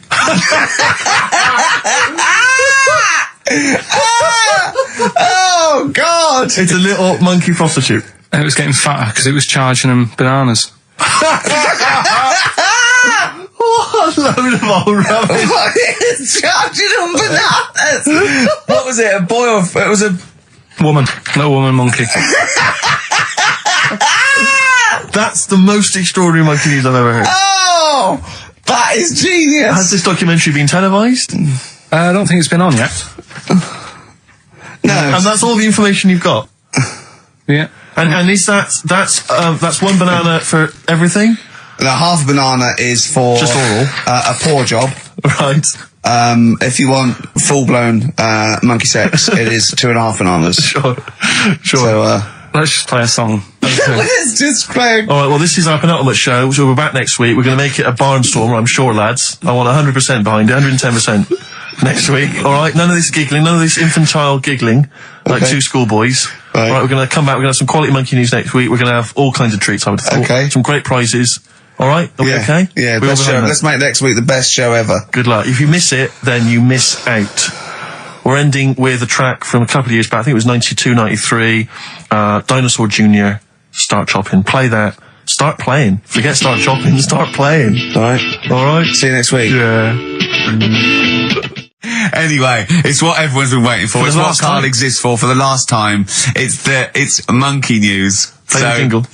Oh, chimpanzee that monkey news. Right, are you familiar with 100th monkey? Keep The talking. 100th monkey? 100th. Yeah, like as in like, or more than 99. 100th. Yeah. The 100th monkey. Yeah, are you familiar with that? No. No. Oh. Anyway, thanks. That was monkey news. we'll leave that Next then. week, Adam and Jet. What do you mean you're going to leave that? Well, I thought it was a popular phrase or something. What, 100th monkey? Yeah. What do you mean a popular phrase? What, why? What? Because you're going to do songs and phrases with it next week. We've said it once before, 100th monkey. No, it's just, it says the expression 100th monkey. Well, do it anyway. What's the story? Well, it's from the 1950s, right? And the way that they got it because they were following some monkeys about, right? And they cited Who was? journalists Oh, yeah, why? Oh, yeah. just to see what they're up to. Okay. So they're following some monkeys around, yeah. What was it? What, a documentary? Anyway, one of them Come on. washed some potatoes. Right. Okay. Right, let's leave that. Right, let's leave that one. Come on. A monkey washing potatoes? Can we leave that one? No, you cannot. It's You've got to do it now. They're following what is it? Sort of like a family. Is it a family of monkeys or it was just one chimp and it was washing a potato and they thought that's a bit odd, right? Yeah. And then it turns out that ended up teaching another monkey how to wash a potato. No, they do it. They go down and wash them in the sea because they like the taste of salt. And The weird thing is though, when it got to the 100th monkey, right? Even though it hadn't been taught how to wash a potato, it automatically knew what to do. What do you mean? What do you mean? It was in them. It was in them that they knew that when they get a potato, they had to wash it. That isn't the monkey news. I'm just saying that's where the expression comes from. But you haven't even heard of that. So Well, there's a couple of things there that it could be another upshot, and an instinct is part of your genetics as anything else. Washing a potato. But you can't pass on acquired characteristics, so that's nonsense. If you mean that someone was taught they had a child and it knew it, there's no chemical memory as such. So that wasn't even monkey news. No, the monkey news. We've covered a lot of stuff. There was sad stuff, wasn't they? Yeah. There's some funny stuff in there. Yeah. Do monkey news. Playing robbers and that. Football team. A monkey football team? Yeah, in Costa Rica. Oh, yeah. got all the team members here, right? Right. All the different things. Little goalkeeper. Apparently he's on transfers from some other club. But the bit that got me attention is, apparently he's a holder of PhD of physics. Do you want to have a look at that? What, the goalkeeper? Yeah, just the goalkeeper. The others haven't done that much. The others haven't done that much. Well, I believe that he's got better exam results than you, Carl, but I don't believe he's got a PhD in physics. Obviously. Do you know what the name of the team is? Coconuts.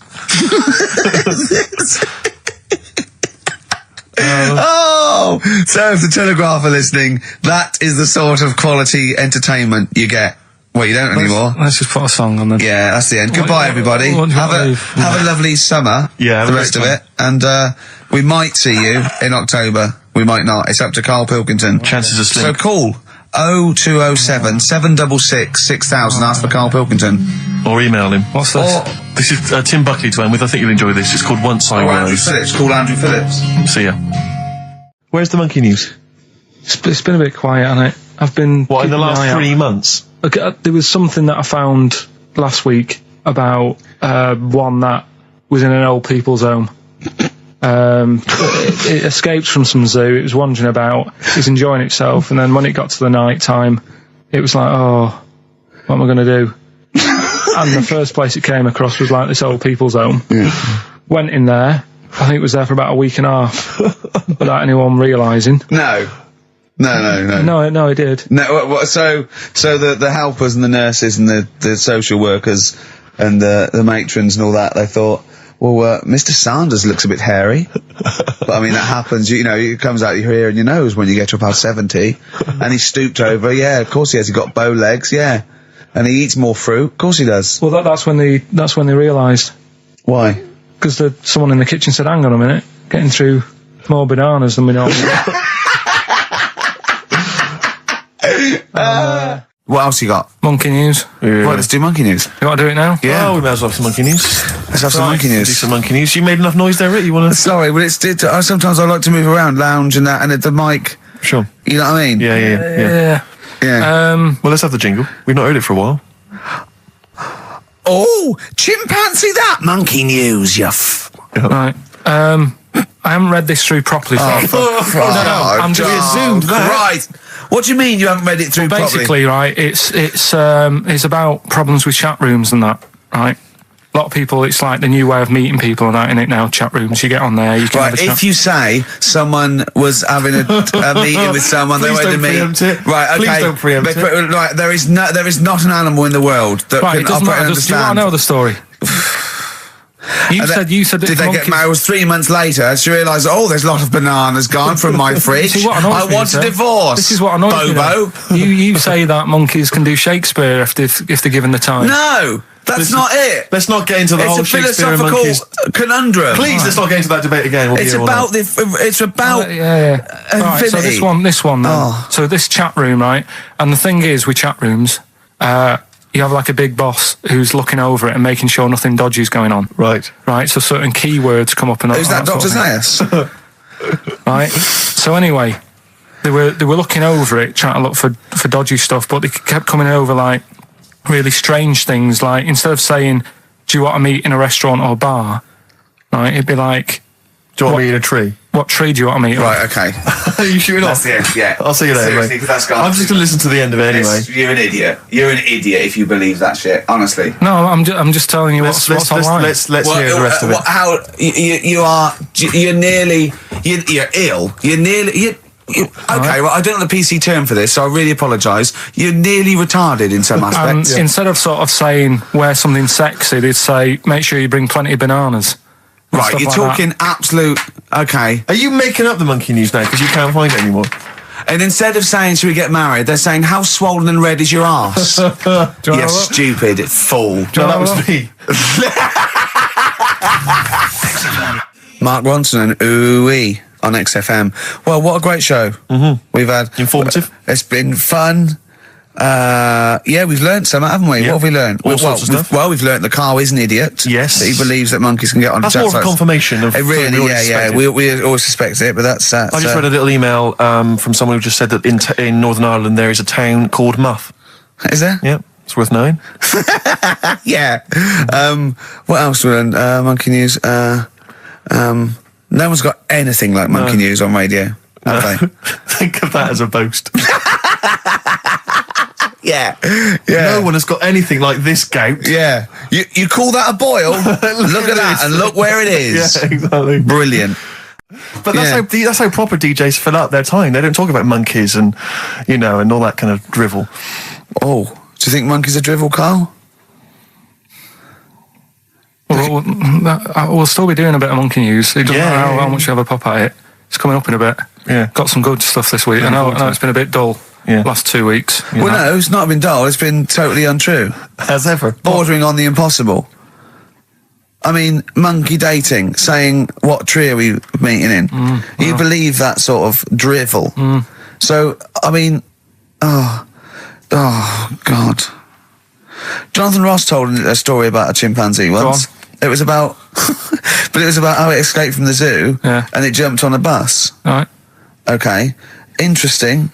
Funny. I did that one. But is there possibility in that one being true? I did that one. I think you said something like he drove the bus or he was conducting it. Or I think you said he took it to Spain. Do you see the difference? It's that little stretch of credibility that means it's all shite. How is Jonathan Ross? All right. Is he? I wondered how long it would take before his name popped up. Have we got monkey news? Have we left monkey news behind? Monkey news, come on! What happened? You can't offend monkeys. I'll tell you what is annoying. Steve's told me about a film that is about a monkey going off with a woman. The Charlotte Rampling thing where she... It's a film called Max Mon Amour. Yeah, she has an affair with a monkey. Go on. Yeah. Oh, what happened? You wouldn't like it. We can't go into it. You wouldn't like it. You wouldn't like it. It's not like it's weird and you wouldn't... Carl, it's not like a nature programme where he wears a bowler hat and can talk. Okay? The nature programmes that you seem to see. Yes, I'm trying to think. I haven't seen that one. No. Yeah. Come on, do monkey news. Well, monkey news this week. Play the jingle. Oh, chimpanzee, that monkey news, Right, it's about this monkey that was knocking about in the 1950s. Right. It was known in the sort of LA area, right? And apparently, again, I haven't really checked all this out. I've just picked up bits that look interesting. Yeah. Wore a golden mask and like a cape and a leopard skin belt and stuff, right? So people didn't know that he was a monkey. Of course they didn't know, yeah. They thought it was this bloke who's going around and he was helping out crime situations and stuff. Right, you're an idiot. So this disguise, that you see a 3'6" bloke with arms the length of his body. No, but that's the funny thing, right? They sort of thought, it's a bit odd, he's stocky, yet extremely flexible. Yeah, and hairy, because he only wore a white mask and a belt. And a distinctive jawline and stuff. And then, apparently, like, he used to sort of get to his... Nothing we say gets through, does it? You've decided you can picture this monkey going around solving crimes, and it's... telling you. Let him finish the story. Time's running out. So it sort of get to its crime by, like, swinging from the trees and stuff. Of course it would, right? yeah. But people just thought it's a normal fella. Of course. Then what happened was... This is the bit that's going to annoy me, isn't it? He helped some fellas out, like, and for a reward, they were like, do you want some money? You've helped save our lives during a crime and stuff. Do you want some money and that? And he just went straight for the shopping bags, got a couple of bananas and apples, right? And as he was bent down, looking into the bag, getting the bananas and apples, they pulled his mask off, little monkey. So he wasn't allowed to work for the police anymore? It ended there. Sure. Weird, isn't it?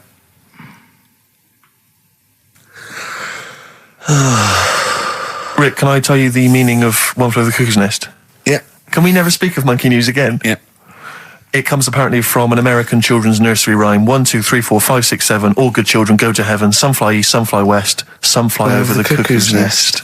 Brilliant. Now, thanks to Ian for emailing that in. Shall I give someone the prizes? Yeah. Phil Corbett, there you are, that's the first one I've pulled out. He correctly guessed that it was E. It was an E that Carl got in history. The only qualification he's got, and it's an E. Do you know that woman? Judge the monkey news based on that. Go on. That woman who went out with the monkey. What? It's a film. It's a film. It was Charlotte Rampling in the film. I don't know who played the monkey. Did she have any kids? What, with the monkey in the film? Yeah, I'm just thinking if I'm going to get it out and stuff. No. Why? Oh, because that would have been interesting.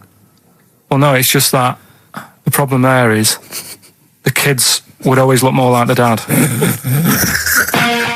you next week. Couple of emails. Monkey Matt's emailed us. Who? Monkey Matt. Oh, Matt, yeah, go on. Yeah. He says... How's the Monster? He's all right. He says, Karl has missed a cracking headline from the Sport. Hide-and-seek champion found dead in cupboard. I hope it's real. I don't know if it is. I doubt it. They got rid of Monkey News. What's it? Oh, no, is there no monkey news? No, it's gone on this week. Don't talk. There must be some monkey news. It's not like it's real news. You tell us stories about chimps from the 18th century. It's not. Don't give me nothing happened this week. You just didn't look at the internet. Did look. And there's no news. Nothing happened. There was one little bit of monkey news about how you can now buy tea that's been picked by little chimps because it tastes good. Right. That's what they're saying. Right. Why does it taste good? What do they do to it? I don't know. It just annoyed me. Is it those chimps from the PG Tips Act? Well, that's the annoying Are thing. they dressed up, having funny conversations? Well, like that's in the a thing. Everyone made a fuss about, that's cruel, making them pick a piano up. Yeah. If I was a chimp, I know what job I'd prefer. Sure. Do you know what I mean? Doing removals rather than standing in a field picking tea and that. Yeah. I love the fact that he probably thought that was a documentary. Yeah. He thought it was a trailer for a Channel 4 programme. All right, we'll be back next I've week. got a little treat for them. Right, that winner of the DVD, watch the behind-the-scenes footage because you see Karl's little round head. So they're enjoying that. Who won that, by the way? We've given that away, haven't we? Yeah, we forget what it was. It's gone. Oh. Don't bother watching the rest of the stand-up, though. It's a bit poor. Leave you with 50 Cent's outfit. Fiddy, I called him Fiddy. I called him Fiddy Cent. Back next week. Fiddy. Right, haven't got long. We better give the winner. We got monkey news coming up. We haven't really got any monkey news. What do you mean? What do you mean? There's nothing going on, seriously. Don't talk. What do you The mean? last few weeks I've but keep don't telling you. No. Right. This really annoys me when you say there's nothing going on because you call it monkey news, but it's not monkey news. You have stories, dubious But I've said stories. to you. But shut up a minute. About it's always chimps, which annoys me. You call it monkey because they're apes, right? And it's often from the 18th century, so it's not news anyway. So don't tell me there's no monkey No, but news what I'm this saying week. is, if there's monkey news worth doing, I'll know about it. And there isn't anything, so let's leave it. Right, okay, you are going to give me some monkey news, Well, right, I tell you, I'm telling you, you are going to give me some monkey news, or we're not leaving. Right, well, my mum sent me some. Right. I got a little letter from her doing the usual sort of stuff, telling me what she's been up to and that. It was a little thing about somewhere in Lincolnshire or something. Right, good. Do a bit of monkey throwing. God, what do you mean? Because some fella got attacked by one once, and sort of to remember him, on this certain day, they go, oh, it was today, wasn't it? And that fella got attacked by a little monkey and that. And something about chucking monkeys about. That's horrible. I don't know if they're real. I think it's just like to remember. All right. But that's the only sort of stuff that's knocking about out there. But it's not, that's not I've got my monkey mum and news. dad on it, looking all the time for stuff. There must be more monkey news than that. There isn't nothing. I mean, there's bits and pieces. There was a bit about Donna Rare, how when she has a kid, she's going to let a gorilla look after it for a week or something. But apart from that, it's dead out there. True. Well, I don't know what that means. She's well, that's it. Well, Apparently, it's not true. She's not going to let a gorilla look after a No, child. it is. Apparently, a fella works with them or something, and This is rubbish. it's not rubbish. How can she let a gorilla look after a baby for a week?